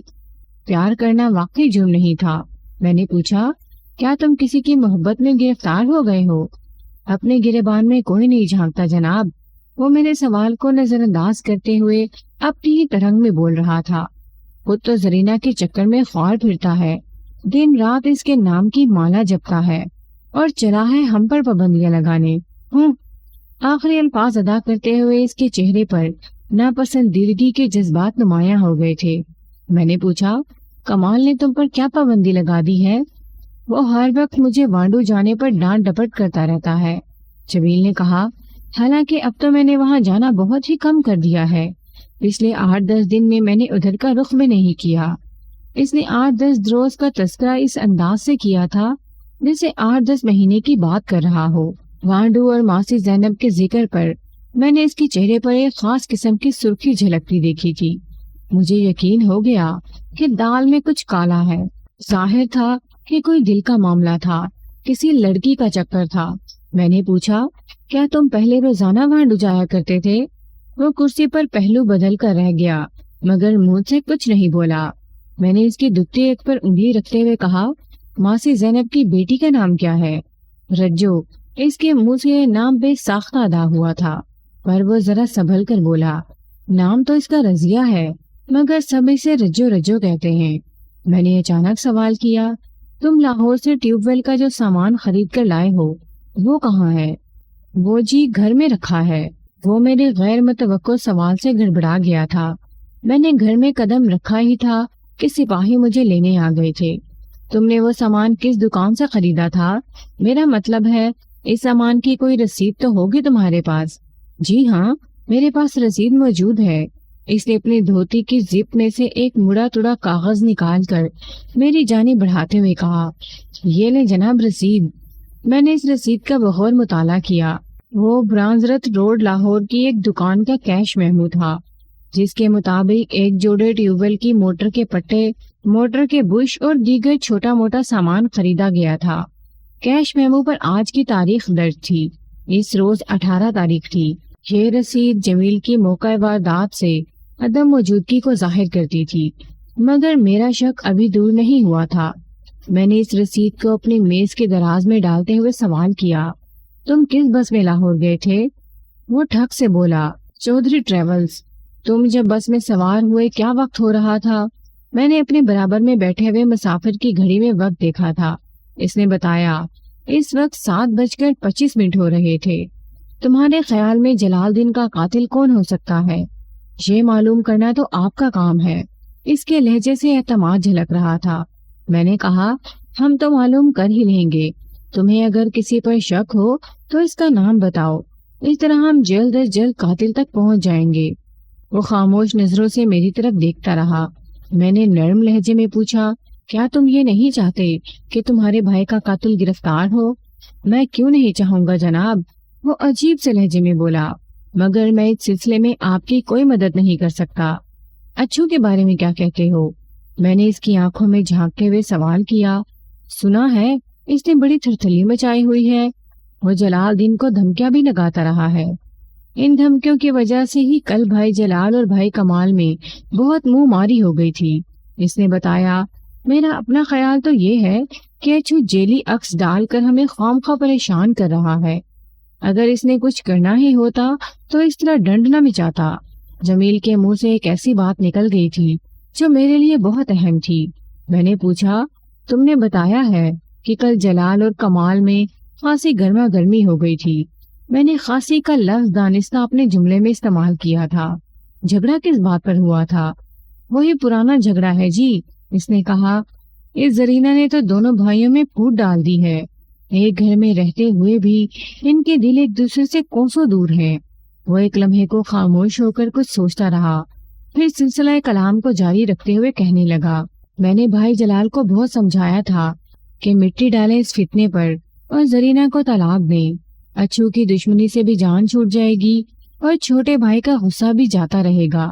مگر بھائی جلال کا جواب بھی بڑا معقول تھا۔ اس کا کہنا یہ تھا کہ اگر اس نے بھائی کمال کی خاطر زرینہ کو طلاق دے بھی دی تو کون سا زرینہ نے بھائی کمال کو مل جانا ہے۔ چودھری حشمت علی اگر زرینہ کی شادی بھائی کمال سے کرنی ہوتی تو وہ ابا جی کو اتنے چکر ہی کیوں لگواتا؟ پھر اچھو کی دھمکیوں کے ڈر سے وہ کیوں پیچھے ہٹ جائے؟ کہتا تو بھائی جلال بھی ٹھیک ہی تھا، لیکن اس طرح کمال کا دل اس کی طرف سے میلا ہو گیا تھا۔ اس کی نظر میں سارا قصور بھائی جلال کا ہی تھا۔ میں نے پوچھا، تمہاری تعلیم کتنی ہے؟ کوئی خاص نہیں ہے جی، جمیل نے کہا، 8 جماعتیں پاس ہوئی، مگر باتیں تو تم بہت سمجھداری کی کرتے ہو۔ بس جی، آپ جو بھی سمجھ لیں، اس نے جواب دیا۔ اس کے چہرے پر الجھن آمیز اکتاہٹ واضح نظر آ رہی تھی۔ میں نے مزید کوئی سوال نہیں کیا اور اس ہدایت کے ساتھ اسے رخصت کر دیا کہ وہ مجھے بتائے بغیر علاقہ چھوڑ کے نہیں جائے گا۔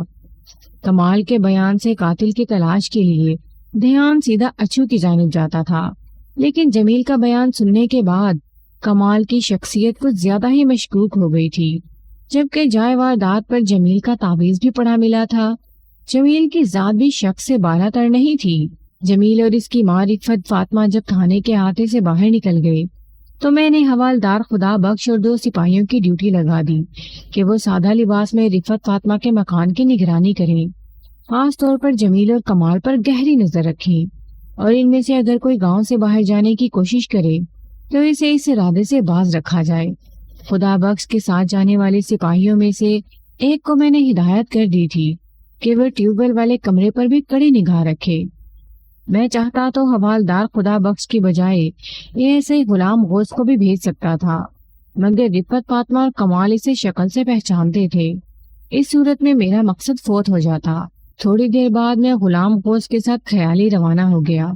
ہماری واپسی اگلی صبح ہوئی تھی۔ اس وقت ہلکا ہلکا اجالا ہو رہا تھا جب ہم تھانے پہنچے۔ چودھری حشمت علی سے ملاقات بڑی سود مند ثابت ہوئی تھی۔ میں نے کچھ ضروری انتظامات کیے، پھر 8 سپاہیوں کی ایک ٹیم لے کر ایمن آباد روانہ ہو گیا۔ میں رات بھر کا جاگا ہوا تھا، مگر ابھی آرام میرے مقدر میں نہیں تھا۔ ہمیں جو کچھ بھی کرنا تھا بہت جلد کرنا تھا۔ یہ ایسے غلام غوث کو میں نے تھانے میں ہی رہنے دیا اور خود چھاپا مار ٹیم کے ساتھ رفت فاطمہ کے گھر کا رخ کیا۔ کھیتوں میں سے گزرتے ہوئے جب ہم ٹیوب ویل کے پاس پہنچے تو وہاں متعین سپاہی فوراً میرے پاس آ گیا۔ کرامت علی، کیا خبریں ہیں؟ میں نے سپاہی سے پوچھا۔ سب ٹھیک تو ہے نا؟ کوئی گڑبڑ تو نہیں ہوئی؟ سب ٹھیک ہے جی، اس نے بتایا۔ رات جمیل نے ٹیوب ویل کے 2 چکر لگائے۔ پہلی بار وہ کوئی لگ بھگ 10 بجے کے قریب آیا۔ ٹیوب ویل والے کمرے کے دروازے پر کھڑا کچھ دیر سوچتا رہا۔ وہ چہرے سے خاصا پریشان دکھائی دیتا تھا۔ میں نے کوئی مداخلت نہیں کی اور اس کا جائزہ لیتا رہا۔ اس کی نظر مجھ پر نہیں پڑی تھی۔ میں پیپل کے ایک درخت کی اوٹ میں چھپا کھڑا تھا۔ 1-2 بار اس نے دروازے پر لگے تالے کو جھنجھوڑا، پھر کمرے کے عقب میں کھلنے والی کھڑکی پر زور آزمائی کی، لیکن بات نہیں بنی۔ میں اس کی طرف بڑھنے کا ارادہ کر ہی رہا تھا کہ وہ واپس چلا گیا۔ پھر آدھے گھنٹے بعد وہ دوبارہ نمودار ہوا۔ اس کے ہاتھ میں مجھے کوئی چیز نظر آ رہی تھی۔ میں نے اندازہ لگایا کہ وہ ایک ہتھوڑا تھا۔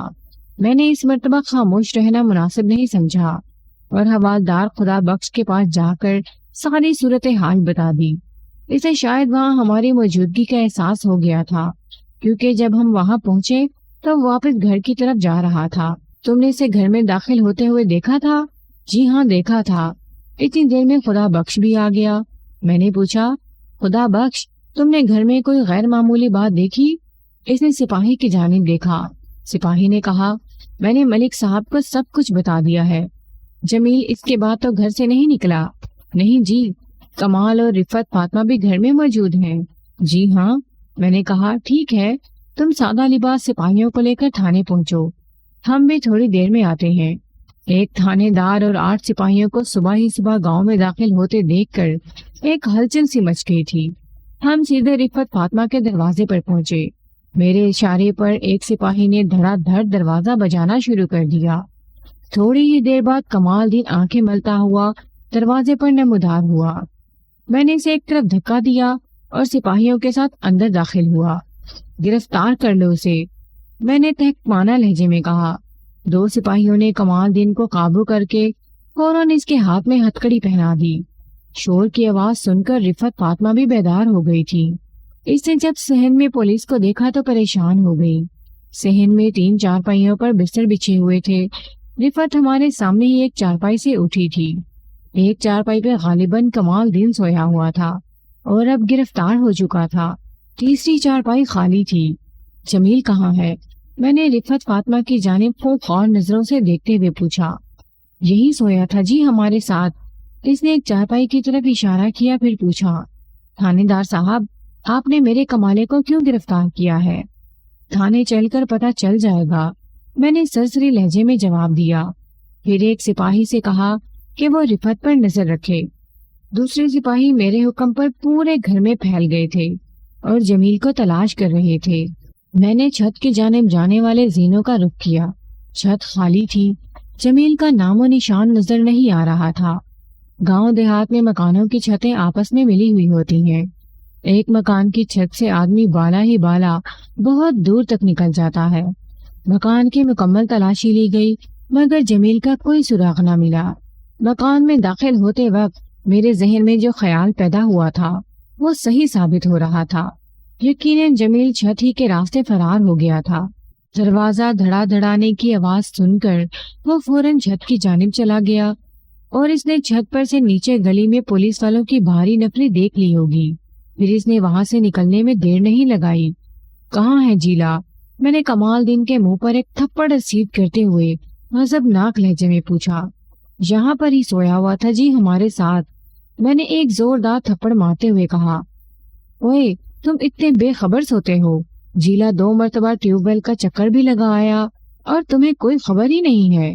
تھانے دار صاحب، میرے پتر پر ظلم نہ کریں، رفعت فاطمہ نے چیخ کر کہا۔ کمال دین نے کیا بگاڑا ہے جی؟ چپ کر کے کھڑی ہو جا، میں نے کہا۔ ہمیں سب حقیقت پتہ چل گئی ہے۔ پھر میں نے اپنے ساتھ آنے والے سپاہیوں کو حکم دیا کہ انہیں فوراً تھانے لے چلے۔ میں نے رفعت فاطمہ سے کہا، جیلا بھی بچ کر نہیں جائے گا، میں جانتا ہوں وہ اس وقت کہاں ہوگا۔ رفعت فاطمہ نے چیخنا شروع کر دیا۔ وہ کمال دین کی گرفتاری پر واویلا کر رہی تھی، لیکن میں نے اس کی پیش نہ چلنے دی اور اسے بھی آگے دھر لیا۔ تھوڑی ہی دیر کے بعد پورے ایمن آباد کو پتہ چل چکا تھا کہ پولیس کمال دین اور اس کی ماں رفعت فاطمہ کو گرفتار کر کے تھانے لے گئی ہے۔ تھانے پہنچ کر میں نے رفعت فاطمہ اور کمال دین کو حوالات میں بند کر دیا۔ اس کے بعد میں نے 2 نہایت اہم کام کیے۔ ایک تو میں نے غلام غوث کو 2 سپاہیوں کے ہمراہ وانڈو روانہ کر دیا۔ مجھے 100% یقین تھا کہ جمیل عرف جیلا اس وقت اپنی ماسی زینب کے گھر میں مل جائے گا۔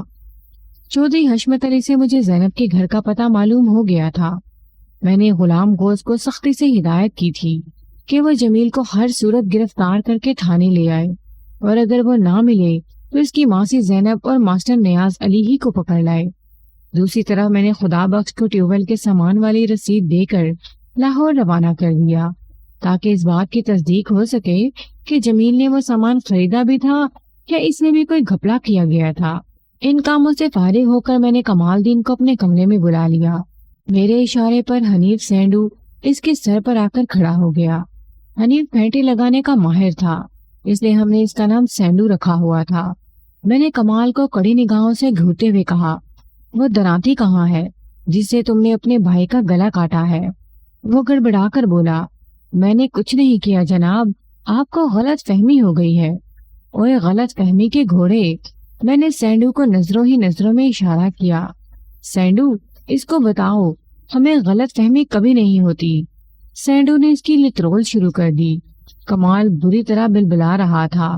جی میں نے قتل نہیں کیا، آپ رب دی قسم لے لیں، سگے بھائی سے انتقام لیتے ہو اور الزام ستیلے بھائی پر ڈالتے ہو، میں نے کہا۔ پھر سینڈو کو مخاطب کرتے ہوئے حکم دیا، اس کی ہڈی پسلی ایک کر دو اور اسے آلہ قتل بھی برآمد کراؤ۔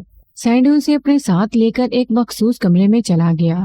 میں نے رفعت فاطمہ کو ساتھ لیا اور پوچھ گچھ والے کمرے میں آ گیا۔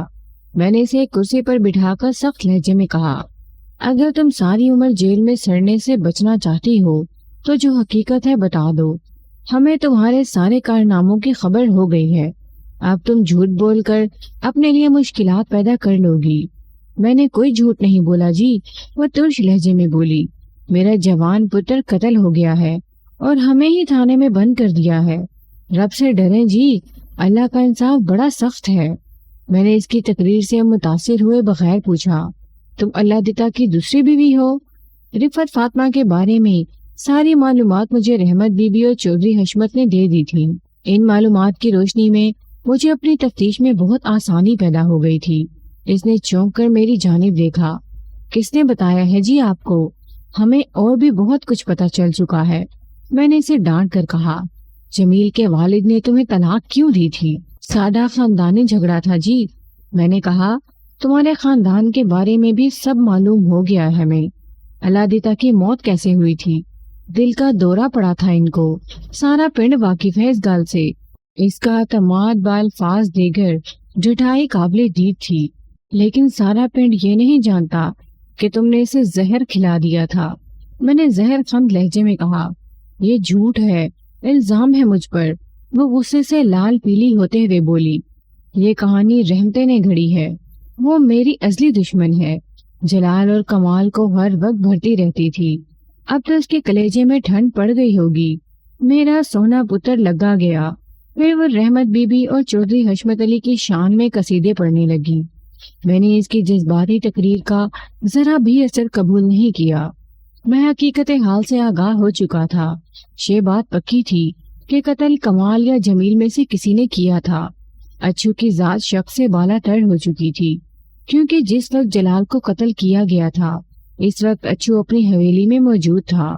اس بات کی گواہی اچھو کے گھر کے افراد کے علاوہ گاؤں کے چند معتبر لوگوں نے بھی دی تھی۔ اس دن اچھو کی کڑمائی تھی اور وہ کڑمائی کی مخصوص رسموں میں گھرا ہوا تھا۔ جائے واردات سے اس کی عدم موجودگی ثابت ہو گئی تھی۔ رفت فاطمہ کے کوسنے کچھ کم ہوئے تو میں نے پوچھا، زرینہ اور کلثوم کے کمرے کس طرح بدل گئے تھے؟ وہ ناس ماری تو ہاتھ دھو کے میرے پیچھے پڑ گئی ہے۔ وہ دوبارہ رحمت بی بی کو برا بھلا کہنے لگی۔ میں نے اسے بری طرح جھڑکتے ہوئے کہا، اپنی بکواس بند کرو اور جو پوچھ رہا ہوں اس کا جواب دو۔ اس نے رونا شروع کر دیا۔ وہ بڑی کامیاب ایکٹنگ کر رہی تھی۔ اگر میں حقائق سے واقف نہ ہو چکا ہوتا تو اس کی اداکاری سے متاثر ہو جانا یقینی تھا۔ جس طرح کل اس نے جلال کی موت پر آہت زاری سے میرا دل ہلا دیا تھا، مگر اب میں دھوکہ نہیں کھا سکتا تھا۔ میں نے ایک سپاہی کو بلا کر حکم دیا کہ وہ رفت فاطمہ کو دوبارہ حوالات میں بند کر دے۔ پھر میں نے کمال دین کو وہاں بلا لیا۔ کمال دین کی عمر لگ بھگ 1.5 سال تھی جب اس کی سگی ماں سغرا بی بی کا انتقال ہو گیا تھا۔ جلال کمال سے 2 سال بڑا تھا۔ دونوں کم سن تھے کہ ماں کی گود سے محروم ہو گئے۔ اس وقت اللہ دیتا خیالی میں ہی رہتا تھا۔ اللہ دیتا کی کچھ زمین وانڈو میں بھی تھی اور وہاں اس کا اکثر جانا ہوتا تھا۔ رفت فاطمہ وانڈو کی رہنے والی تھی۔ وہ شادی شدہ تھی، لیکن جمیل کے پیدائش کے فوراً بعد اس کے شوہر نے اسے طلاق دے دی تھی۔ وجہ کوئی بھی رہی ہو، مگر رحمت بی بی کا خیال تھا کہ رفت کی بد زبانی سے تنگ آ کر اس کے شوہر نے اپنی جان چھڑا لی تھی۔ اللہ دیتا کی رفت پر نظر پڑی تو وہ اس پر مر مٹا۔ اس نے رفت سے شادی کرنے کا فیصلہ کر لیا۔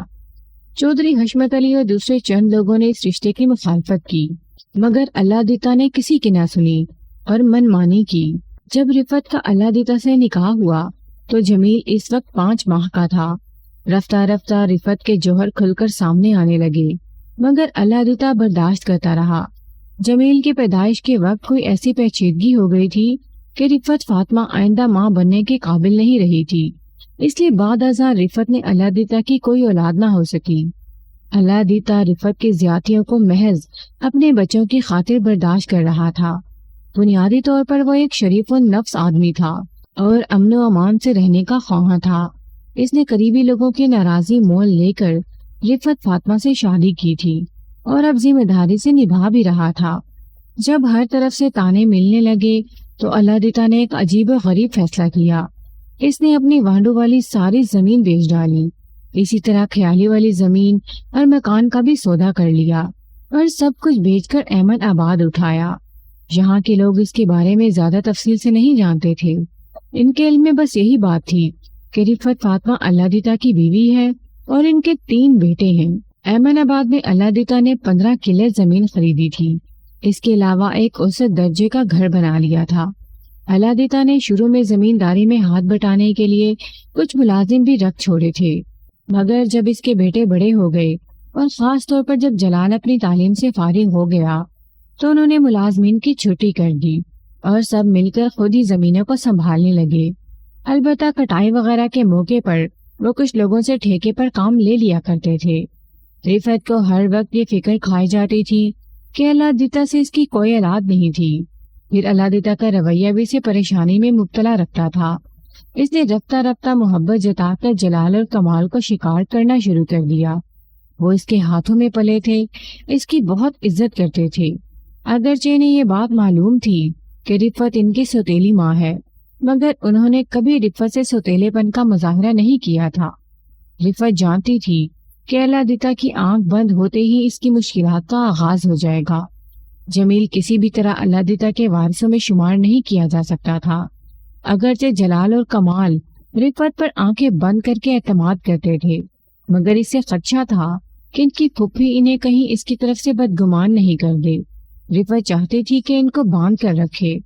کمال دین کو میرے پاس لایا گیا تو اس کی حالت خاصی خراب ہو چکی تھی۔ سینڈو نے اس کی خوب مرمت کی تھی۔ سینڈو بھی اس کے پیچھے ہی وہاں آ گیا۔ پھر مجھے بتایا، ملک صاحب، بندہ بڑا سخت جان ہے، زبان کھولنے پر تیار نہیں ہے، آپ کہیں تو فارمولہ نمبر 7 آزماؤں؟ کمال نے سہمی ہوئی نظروں سے سینڈو کی جانب دیکھا، پھر میری طرف مڑ کر ہاتھ جوڑ دیے۔ ملک صاحب، میرا کوئی قصور نہیں ہے، میں نے کچھ بھی نہیں کیا، میں کچھ نہیں جانتا۔ اس کی آنکھوں سے باقاعدہ آنسو جاری تھے۔ میں نے سینڈو کو اشارہ کیا کہ وہ وہاں سے چلا جائے۔ جب وہ کمرے سے نکل گیا تو میں نے کمال دین سے کہا، اگر تم سچ بولنے کا وعدہ کر لو تو میں تمہیں جیل جانے سے بچا لوں گا۔ رفعت فاطمہ کے بارے میں سب کچھ بتا دو۔ وہ ڈبڈبائی ہوئی آنکھوں سے مجھے دیکھتے ہوئے بولا، تھانے دار صاحب، میری ماں بہت اچھی عورت ہے جی، آپ کو خام خواہ شک ہو رہا ہے۔ رحمت بی بی نے ٹھیک ہی کہا تھا۔ رفعت کے دکھاوے کی محبت اپنا کام کر گئی تھی، اس نے انہیں اپنی مٹھی میں لے رکھا تھا۔ میں نے پوچھا، میں نے سنا ہے تمہارے والد کی موت دل کا دورہ پڑنے سے نہیں ہوئی تھی، بلکہ رفعت نے اسے کچھ کھلا دیا تھا۔ یہ جھوٹ ہے جناب، میری ماں ایسی نہیں ہے، تم مسلسل جھوٹ بول رہے ہو۔ مجھے غصہ آنے لگا تھا۔ میں نے اسے ایک جھاپڑ رسید کرتے ہوئے غضبناک لہجے میں کہا، تم نے بتایا تھا کہ جب خاصی دیر تک ٹیوب ویل چلنے کی آواز نہ آئی تو تم جلال کو دیکھنے وہاں چلے آئے تھے، پھر وہ تمہیں کمرے میں مردہ حالت میں ملا۔ جمیل نے اس کے برعکس بیان دیا ہے، اس نے جلال کو ٹیوب ویل کی دھار میں نہاتے ہوئے دیکھا تھا۔ میں نے ایک لمحہ توقف کر کے خونخوار نظروں سے اسے گھورتے ہوئے ٹھوس لہجے میں کہا، اب تو تمہیں پھانسی ہو کر رہے گی۔ وہ میرے قدموں میں گر کر زاروں کی طرح رونے لگا۔ ملک صاحب، میں نے جلال کو قتل نہیں کیا، آپ کو رب کا واسطہ میری بات کا یقین کر لیں۔ میں آپ کو کیسے یقین دلاؤں؟ ابھی تھوڑی دیر میں جیلا گرفتار ہو کر یہاں آنے والا ہے۔ میں نے اس کے سر پر ایک ٹھڈا مارتے ہوئے کہا، پھر آمنے سامنے بات ہوگی، تم میں سے کون سچا ہے اور کون جھوٹا، اس کا فیصلہ بھی ہو جائے گا۔ قتل تم میں سے ہی کسی نے کیا ہے۔ میں نے نہیں کیا جناب۔ تو پھر جیلے نے کیا ہے؟ میں نے سوالیہ نظروں سے اسے گھورا۔ وہ بولا، جیلا بھی ایسا نہیں کر سکتا جی، تم بھی ایک نمبر کے گدھے ہو۔ میں نے ایک لات اس کی پسلی میں ٹکائی۔ جس ماں کی محبت پر تمہیں ناز ہے، اس کی اصلیت سے تم واقف نہیں ہو۔ وہ تمہارے باپ کی چھوڑی ہوئی زمین و جائیداد پر قبضہ چاہتی ہے۔ جیلا جلال کو قتل کر سکتا ہے۔ اچھا جی، وہ کیسے؟ وہ آنکھیں پٹپٹا کر بولا، جیسے تم جلال کو قتل کر سکتے ہو۔ وہ پھر رونے لگا۔ آپ کی سمجھ میں کیوں نہیں آتا جی؟ میں اپنے بھائی کا قتل کیسے کر سکتا ہوں؟ اس سے مجھے کیا فائدہ پہنچ سکتا ہے؟ انتقام کی آگ ٹھنڈی کر کے جو سکون ملتا ہے وہ بڑے سے بڑے فائدے سے بھی زیادہ ہوتا ہے۔ میں نے ایک ٹھڈا رسید کیا۔ چل اٹھ کر کھڑا ہو جا بے شرم، ایک عورت کے لیے تو نے اپنے ماں جائے کی جان لے لی۔ آنسو ٹپ ٹپ اس کی آنکھوں سے گر رہے تھے۔ وہ منہ سے کچھ نہیں بولا اور خاموشی سے اٹھ کر کھڑا ہو گیا۔ میں نے سرگوشیانہ انداز میں کہا، میں تمہیں سوچنے کا آخری موقع دے رہا ہوں، 1 گھنٹے بعد میں تمہیں پھر بلاؤں گا۔ اچھی طرح غور کر لو، اگر تم نے سچ بولنے کا فیصلہ کر لیا تو ممکن ہے تمہاری سزا میں کچھ رعایت ہو جائے ورنہ۔ میں نے جملہ دانستہ ادھورا چھوڑ دیا اور ایک سپاہی کو حکم دیا کہ وہ کمال کو لے جا کر حوالات میں بند کر دے۔ کمال نے اچھی خاصی مار کھانے کے بعد بھی زبان نہیں کھولی تھی۔ کبھی کبھی مجھے شک ہونے لگتا تھا کہ کمال کا جلال کے قتل سے کوئی تعلق نہیں تھا اور وہ جو بھی کہہ رہا تھا سچ ہی کہہ رہا تھا، مگر ہم اپنے فرائض سے مجبور ہوتے ہیں، کسی بھی مشکوک بندے کو نظر انداز نہیں کر سکتے، اور کمال تو زرینہ کے چھن جانے کی وجہ سے خار کھائے بیٹھا تھا۔ میرا یہ دعویٰ ہے کہ اگر قتل ایسے سنگین جرم کے محرکات کا جائزہ لیا جائے تو یہ بات سامنے آئے گی کہ 80% قتل عورت کی وجہ سے ہوتے ہیں، اس لیے کمال کی ذات شک سے بالا نہیں ہوئی تھی۔ میرا تجربہ مجھے یہی بتاتا تھا۔ رحمت بی بی نے مجھے بتایا تھا کہ جب اللہ دیتا نے اپنے لڑکوں کے لیے رشتوں کی بات شروع کی تھی تو رفت کے پیٹ میں شدید درد اٹھا تھا۔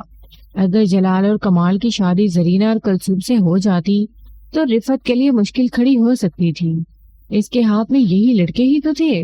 اس سے خدشہ تھا کہ رحمت بی بی اور چودھری حشمت علی آہستہ آہستہ انہیں حقیقت تسلیم کرنے پر مائل کر دیں گے، پھر رفت کے پاس کچھ نہیں بچے گا۔ چنانچہ اس نے اپنے شوہر اللہ دیتا پر زور دیا کہ جلال کی شادی اس کی بھانجی رضیہ عرف رجو سے کر دی جائے، مگر اللہ دیتا نے اس کی تجویز رد کرتے ہوئے اپنی منمانی کی تھی۔ رفت کو اپنی ناکامی پر بہت ملال تھا۔ رحمت بی بی نے تو یہاں تک کہہ دیا تھا کہ جب رفت کی کوئی چال کامیاب نہ ہو سکی تو اس نے چودھری حشمت علی کی عزت اچھالنے سے بھی گریز نہیں کیا تھا اور دلہنوں کے کمرے بدلنے کی شرمناک حرکت کر ڈالی تھی۔ رحمت بی بی کو یقین تھا کہ اسی نے بعد ازاں اللہ دیتا کو کچلا کھلا کر اس کی جان لے لی تھی تاکہ نہ رہے بانس اور نہ بجے بانسری، مگر پولیس کی تفتیش کا ایک اپنا طریقہ کار ہوتا ہے۔ ہم سنی سنائی باتوں پر کان تو دھرتے ہیں مگر یقین نہیں کرتے۔ یقین کی منزل تک پہنچنے کے لیے ہم اپنے انداز سے تسلی کرتے ہیں۔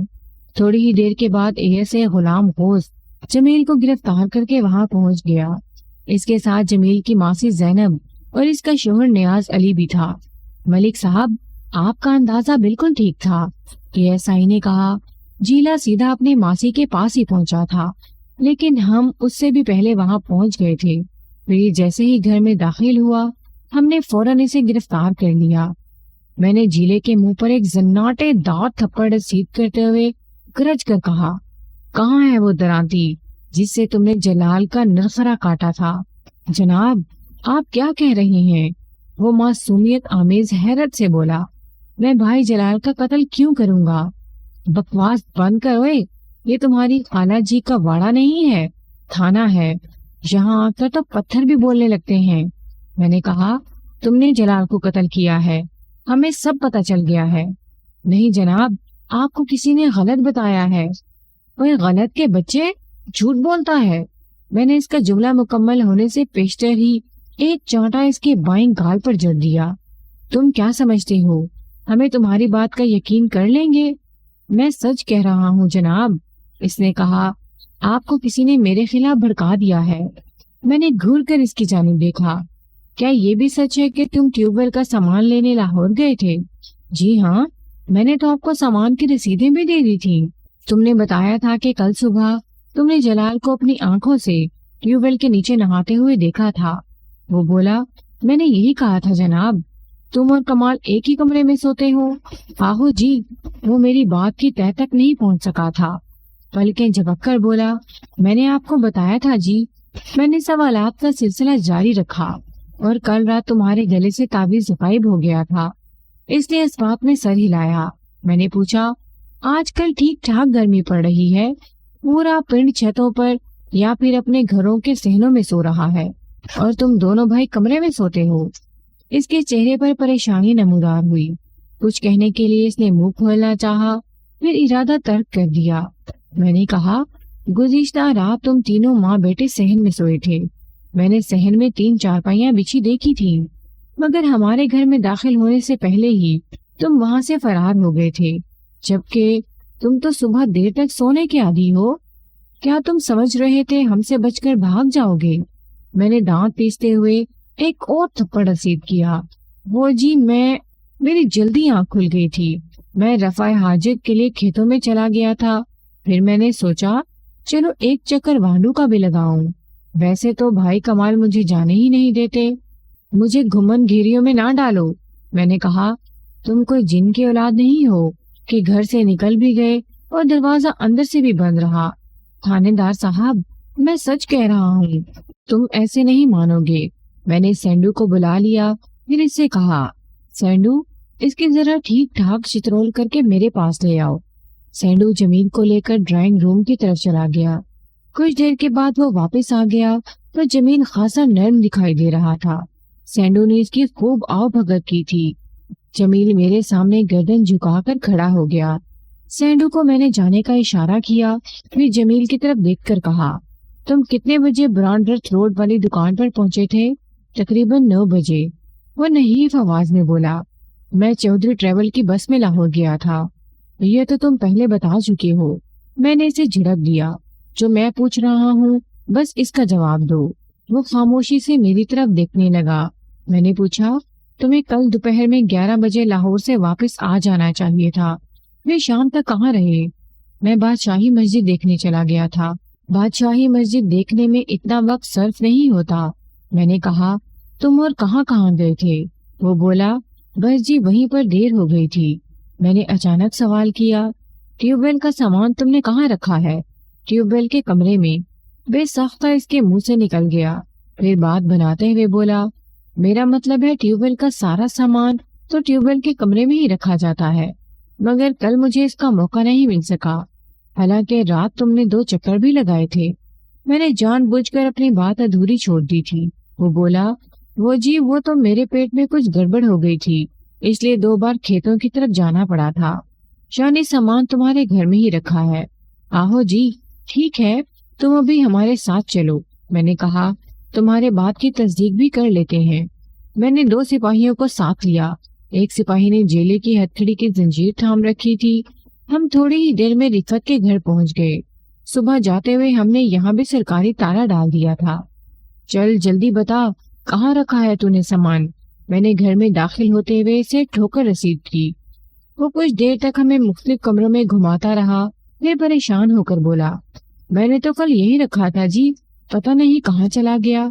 اوئے، تو نے پورے گھر میں رکھا تھا اپنے کچھ لگتے کو؟ مجھے غصہ آنے لگا۔ سیدھی طرح بتا ورنہ چمڑی ادھیڑ دوں گا۔ میں نے اسے زوردار دھکا دیا۔ ٹھیک ٹھیک بتا، کس جگہ رکھا تھا تو نے سامان؟ وہ ہمیں اس کمرے میں لے گیا جہاں اس کے بقول وہ اور کمال دین سوتے تھے۔ پھر ایک پڑھولے کی جانب اشارہ کرتے ہوئے بولا، میں نے تو اسی کے اوپر رکھا تھا جی، پڑھولے کے اوپر کچھ بھی نظر نہیں آ رہا تھا۔ میں نے ڈانٹ کر کہا، اوے جن کی اولاد، تمہارا سامان بھی کیا جادو کا تھا جو غائب ہو گیا؟ پھر میں نے ایک سپاہی سے کہا، ذرا اس کے پڑھولے کے اوپر چڑھ کر تو دیکھو۔ میرے حکم پر سپاہی پڑھولے کے ساتھ رکھے ہوئے لحافوں والے کھٹولے پر چڑھا، پھر وہاں سے لپک کر پڑھولے کے اوپر نظریں دوڑانے لگا۔ کچھ دیر کی تلاش کے بعد وہ بولا، ملک صاحب یہاں تو کچھ بھی نظر نہیں آ رہا۔ پھر اس کی حیرت میں ڈوبی ہوئی آواز آئی، بس ایک درانتی پڑی ہوئی ہے یہاں۔ درانتی کے نام پر میں چونک اٹھا تھا۔ میں نے کہا، رک جاؤ، درانتی کو ہاتھ نہیں لگانا۔ پھر میں نے اپنی جیب میں سے ایک رومال نکال کر سپاہی کو دیتے ہوئے کہا، بڑی احتیاط کے ساتھ پکڑ کر درانتی کو نیچے لے آؤ۔ سپاہی نیچے اتر آیا۔ اس نے درانتی کو بڑے محتاط انداز میں پکڑ رکھا تھا۔ درانتی کے پھل پر خون جمع ہوا تھا اور اس کی رنگت سیاہی مائل ہو رہی تھی۔ میں نے جمیل کی پیٹھ پر ایک زوردار لات رسید کی۔ وہ لڑکھڑایا، مگر سپاہی نے زنجیر کھینچ کر اسے گرنے سے روک لیا۔ میں نے غصے میں اس کے چہرے پر تھپڑوں کی بارش کر دی۔ وہ بے طرح چیخ رہا تھا، چلا رہا تھا اور روتے روتے ایک ہی بات دہرا رہا تھا، یہ داتری کمال کی ہے، یہ داتری کمال کی ہے۔ معاملہ خاصا پیچیدہ ہو گیا تھا۔ میں اب تک کی تفتیش پر اس نتیجے پر پہنچا تھا کہ یا تو کمال دین نے زرینہ کے چھین جانے کی وجہ سے انتقاماً اپنے بڑے بھائی جلال کو ہلاک کر دیا تھا اور سوتیلے بھائی جمیل کو پھانسنے کے لیے اس کا تعویذ چرا کر موقع واردات پر پھینک دیا تھا، یا پھر جمیل اور جیلی نے زمین و جائیداد کے حصول کی خاطر جلال دین کا قصہ تمام کر دیا تھا اور آلہ قتل کو کمال کے کمرے میں چھپا دیا تھا تاکہ پہلا شک اسی کی طرف جائے۔ اگر کمال کو جلال کے قتل کی باعث پھانسی کی سزا ہو جاتی تو اللہ دیتا کہ تمام زمین و جائیداد کی وارث صرف اور صرف رفعت فاطمہ ہی قرار دی جاتی، بالفاظ دیگر ہر چیز پر جمیل کا قبضہ ہو جاتا۔ بہرحال قتل انہی دونوں میں سے کسی نے کیا تھا۔ میں نے جیلے کی ماسی زینب اور اس کے شوہر نیاز علی کو اپنے کمرے میں بلا لیا۔ نیاز علی شکل و صورت سے خاصا معقول آدمی نظر آتا تھا۔ اس کی عمر لگ بھگ 35-36 سال ہوگی۔ سر کے بالوں میں سفیدی جھلکنے لگی تھی۔ اس نے باریک تلوار مار کا مونچھیں رکھی ہوئی تھی۔ اس کے برعکس زینب پہلی ہی نظر میں مجھے ایک چلاک اور ایک عیار عورت دکھائی دی تھی۔ وہ ٹاٹے قد کی ایک فربا اندام عورت تھی، جسے خوبصورت تو نہیں کہا جا سکتا تھا، البتہ اس میں جن سے مخالف کے لیے ایک عجیب و غریب کشش میں نے خاص طور پر نوٹ کی تھی۔ ان کا شمار ان عورتوں میں ہوتا تھا جو پہلی نظر میں مرد کو متوجہ کرنے کی صلاحیت رکھتی ہیں۔ میں نے نیاز علی سے پوچھ گچھ کا ارادہ کیا ہی تھا کہ حوالدار بخش کمرے میں داخل ہوا۔ اس وقت دن کا 1 بج رہا تھا۔ اس کے چہرے پر دبا دبا جوش میں نے پہلی ہی نظر میں محسوس کر لیا تھا۔ اس نے دروازے پر سے آواز لگائی، ملک صاحب، مسئلہ ہی حل ہو گیا۔ میں جمیل کے ماسٹر ماسی کو نظر انداز کر کے پوری طرح اس کی جانب متوجہ ہو گیا۔ میں نے صبح اسے لاہور بھیجا تھا۔ کیا خبر لائی ہو خدا بخش؟ وہ میرے قریب پہنچ گیا تو میں نے پوچھا، تمہیں دکان آسانی سے تو مل گئی تھی؟ دکان بھی مل گئی تھی اور دکاندار بھی۔ اس نے کہا، ملک صاحب جیلے کو فوراً گرفتار کر لیں۔ میں نے کہا، بجارتے مت ڈالو۔ پھر بتایا، جمیل اس وقت حوالات میں بند ہے۔ خدا بخش نے اپنی جیب سے کچھ کاغذات نکال کر میری طرف بڑھا دیے۔ خود پڑھنے ملک صاحب۔ میں نے بغور ان کاغذات کا معائنہ کیا۔ ایک تو وہی ٹیوبویل کے سامان کی رسید تھی، دوسرا کاغذ اسی رسید کی کاربن کاپی تھا۔ رسید بک میں سے جب کوئی رسید کاٹ کر دی جاتی ہے تو اس کی کاربن کاپی رسید والی کتاب کے اندر ہی محفوظ رہ جاتی ہے۔ میں نے سوالیہ نظروں سے خدا بخش کی جانب دیکھا۔ وہ بولا، سرکار ذرا رسید کی تاریخیں تو دیکھیں۔ میں نے چونک کر تاریخ پر نظر ڈالی اور حیران رہ گیا۔ اصل رسید پر 18 تاریخ درج تھی، مگر حیران کن بات یہ تھی کہ رسید کی کاربن کاپی پر اسی مہینے کی 10 تاریخ کا اندراج تھا۔ صاف ظاہر ہو رہا تھا کہ رسید پر 10 کے ہندسے کو 18 بنا دیا گیا تھا، اور یہ کوئی اتنا مشکل کام بھی نہیں تھا۔ 10 کے صفر کو 8 میں تبدیل کرنا نہایت ہی آسان کام تھا، جو کوئی اناڑی بھی کر سکتا تھا، اور یہ کام جمیل جیسے اناڑی کا ہی ہو سکتا تھا۔ میں نے خدا بخش سے پوچھا، دکاندار نے کیا کہا ہے؟ اس نے 10 تاریخ میں اس سامان کی خریداری کی تصدیق کی ہے جناب۔ اچھا ٹھیک ہے، میں نے کہا، جمیل کو فوراً یہاں بلاؤ۔ خدا بخش گیا اور جمیل کو لے آیا۔ میں نے وہ رسیدیں جمیل کی آنکھوں کے سامنے لہراتے ہوئے سخت لہجے میں پوچھا، ان کے بارے میں کیا خیال ہے؟ رسیدوں کو دیکھنے کے بعد اس کے چہرے کا رنگ اڑ گیا۔ وہ بولا تو اس کی زبان لڑکھڑا رہی تھی، یہ رسید مجھے پھانسنے اور بکواس کرتے ہو؟ خدا بخش نے اس کی گردن پر 1-2 ہتھڑ رسید کرتے ہوئے کہا، ایک تو ہی سچا ہے، تیرے سارے مامے جھوٹ بولتے ہیں۔ وہ میری طرف دیکھ کر منتیں کرنے لگا۔ میں نے اس کی آہوزاری کو نظر انداز کرتے ہوئے خدا بخش سے کہا، اسے علیحدہ کمرے میں لے جاؤ۔ اگر یہ شرافت سے گوالے جرم کرتا ہے تو ٹھیک ہے، ورنہ اسے چھت سے لٹکا دو اور سینڈو سے کہو اس سے گوالے جرم کروانا ہے۔ جمیل نے باقاعدہ رونا شروع کر دیا، مگر خدا بخش اسے گھسیٹتے ہوئے وہاں سے لے گیا۔ میں نے گرج کر نیاز علی سے پوچھا، کیا جمیل تمہارے گھر پر تھا؟ بات یہ ہے جناب، وہ تھوک نگل کر بولا، میں تو پورا دن کولو پر ہوتا ہوں، اگر یہ آیا بھی ہوگا تو مجھے پتا نہیں ہے، میں نے اسے نہیں دیکھا تھا۔ نیاز علی نیاجا تیلی کے نام سے پورے وانڈو میں مشہور تھا۔ میں نے اس کی بیوی سے پوچھا، تم کیا کہتی ہو؟ سنا ہے جمیل تمہارے گھر کے بہت پھیرے لگاتا رہتا ہے۔ پھیرے کیوں نہیں لگائے گا جی؟ وہ کرارے لہجے میں بولی، میرا بھانجا ہے، ماسی کے گھر میں آنا جانا کیا جرم ہے؟ وہ الٹا مجھ سے سوال کر رہی تھی۔ نیاز علی نے کہا، میں تو پہلے ہی تمہیں منع کرتا تھا کہ اس بدماش کو زیادہ سر نہ چڑھاؤ۔ اس کا چال چلن مجھے پہلے ہی مشکوک لگتا تھا۔ مجھے یقین تھا کہ یہ ہمیں بھی اپنے ساتھ مصیبت میں پھنسا دے گا۔ مصیبت میں پھنسے ہمارے دشمن؟ وہ چیخ کر بولی، ہم نے کسی کی دھی بہن نکال لی ہے جو ڈرتے پھرے؟ میں نے کہا، قتل کرنا کسی کی دھی بہن نکالنے سے زیادہ سنگین جرم ہے۔ اور تمہارے اس لاڈلے بھانجے نے جلال دین کا خون کر دیا ہے۔ جلال دین کا خون؟ نیاز علی نے خوفزدہ نظروں سے میری جانب دیکھا۔ غالباً اسے ابھی تک صورتحال کی نزاکت کا احساس نہیں ہوا تھا۔ وہ لرزتی ہوئی آواز میں اپنی بیوی سے مخاطب ہوا۔ دیکھ لیا تو نے؟ میں اسی دن کے لیے تو کہتا تھا۔ تو چپ رہنے آجے، وہ اپنے شوہر کو ڈانٹ کر بولی۔ مجھے بات کرنے دے۔ پھر وہ مجھ سے مخاطب ہوئی۔ تھانے دار صاحب، آپ میرے معصوم بھانجے پر ظلم کر رہے ہیں۔ میں اوپر تک جاؤں گی۔ بک بک بند کر، میں نے غصے میں کہا۔ اوپر تو اب میں تم لوگوں کو پہنچا کر ہی چھوڑوں گا۔ آپ ہمارا کیا بگاڑ لیں گے؟ وہ ترکی ب ترکی بولی۔ ہم نے بھی چوڑیاں نہیں پہن رکھی۔ وہ میری توقع سے زیادہ تیز عورت ثابت ہو رہی تھی۔ میں نے ایک سپاہی کو بلا کر کہا، اس نے چوڑیاں نہیں پہن رکھی، ذرا اس کو آنی کڑے پہنا دو، اور ہاں، آج یہ ہماری بھی مہمان رہے گی۔ سپاہی اسے ہتکڑی پہنانے لگا تو اس نے ایک ہنگامہ کھڑا کر دیا۔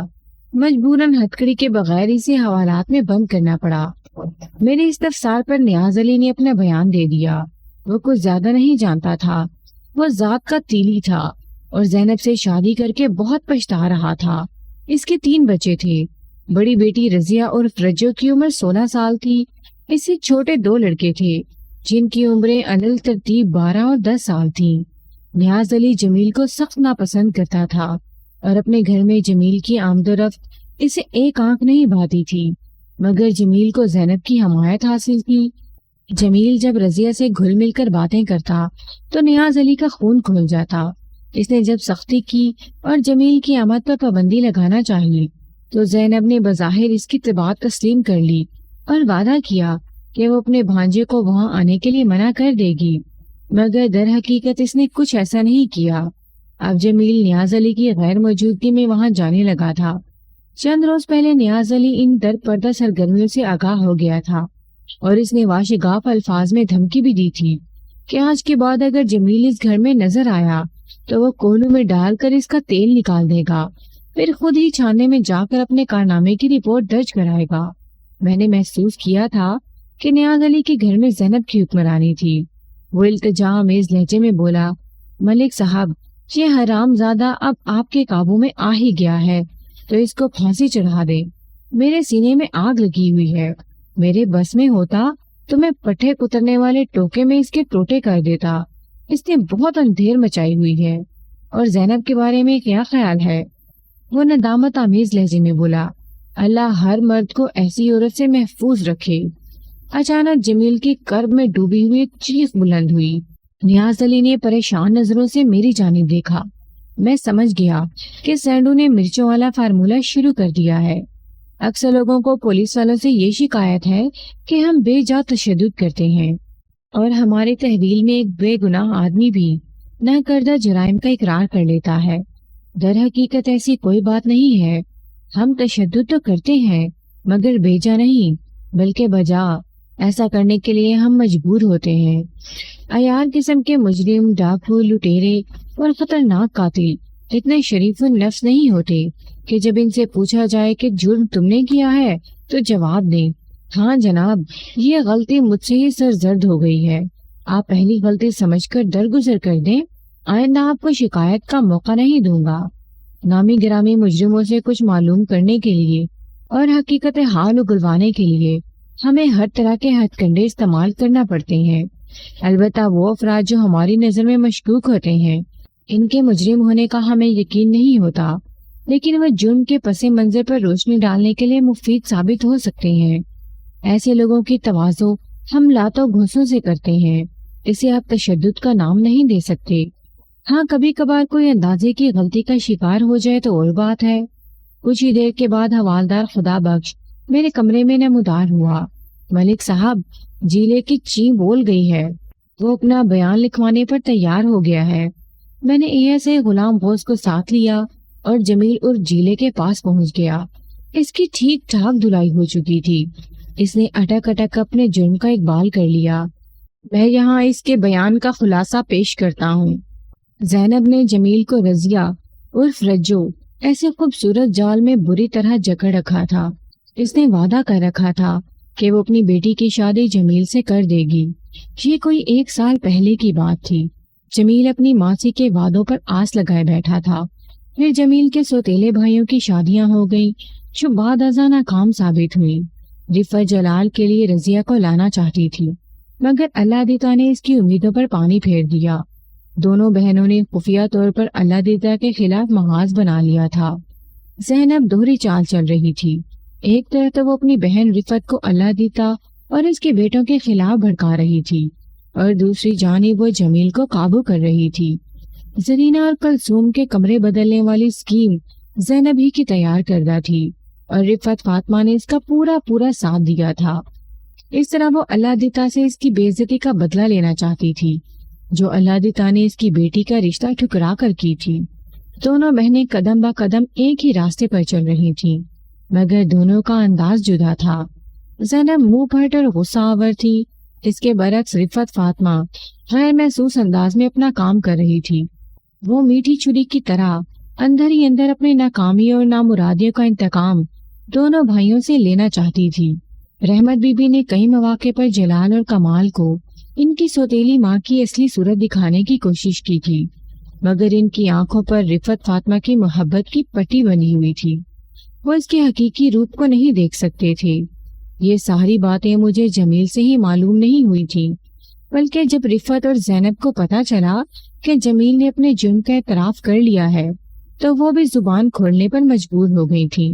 میں نے انہیں امید دلائی تھی کہ اگر وہ سچ بولیں گی تو میں جمیل کی سزا میں کمی کرانے کی کوشش کروں گا، اور انہوں نے میری بات کا یقین کر لیا تھا۔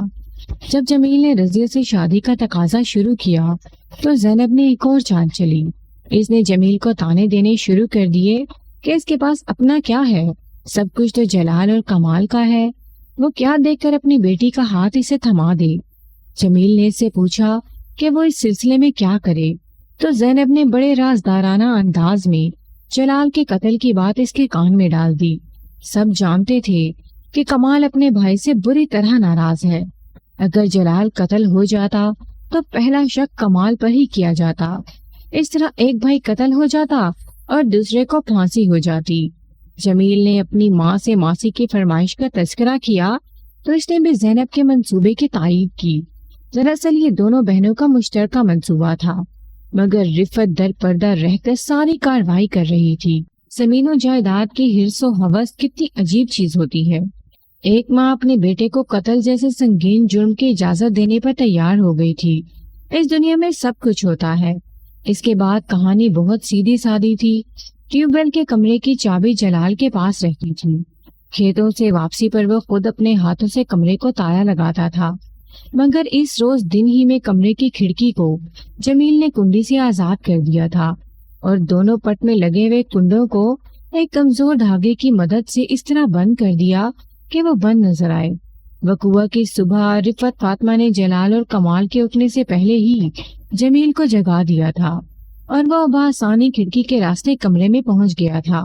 اس نے دونوں ہاتھوں میں مضبوطی سے ایک رینچ تھام رکھا تھا اور جلال کا انتظار کر رہا تھا۔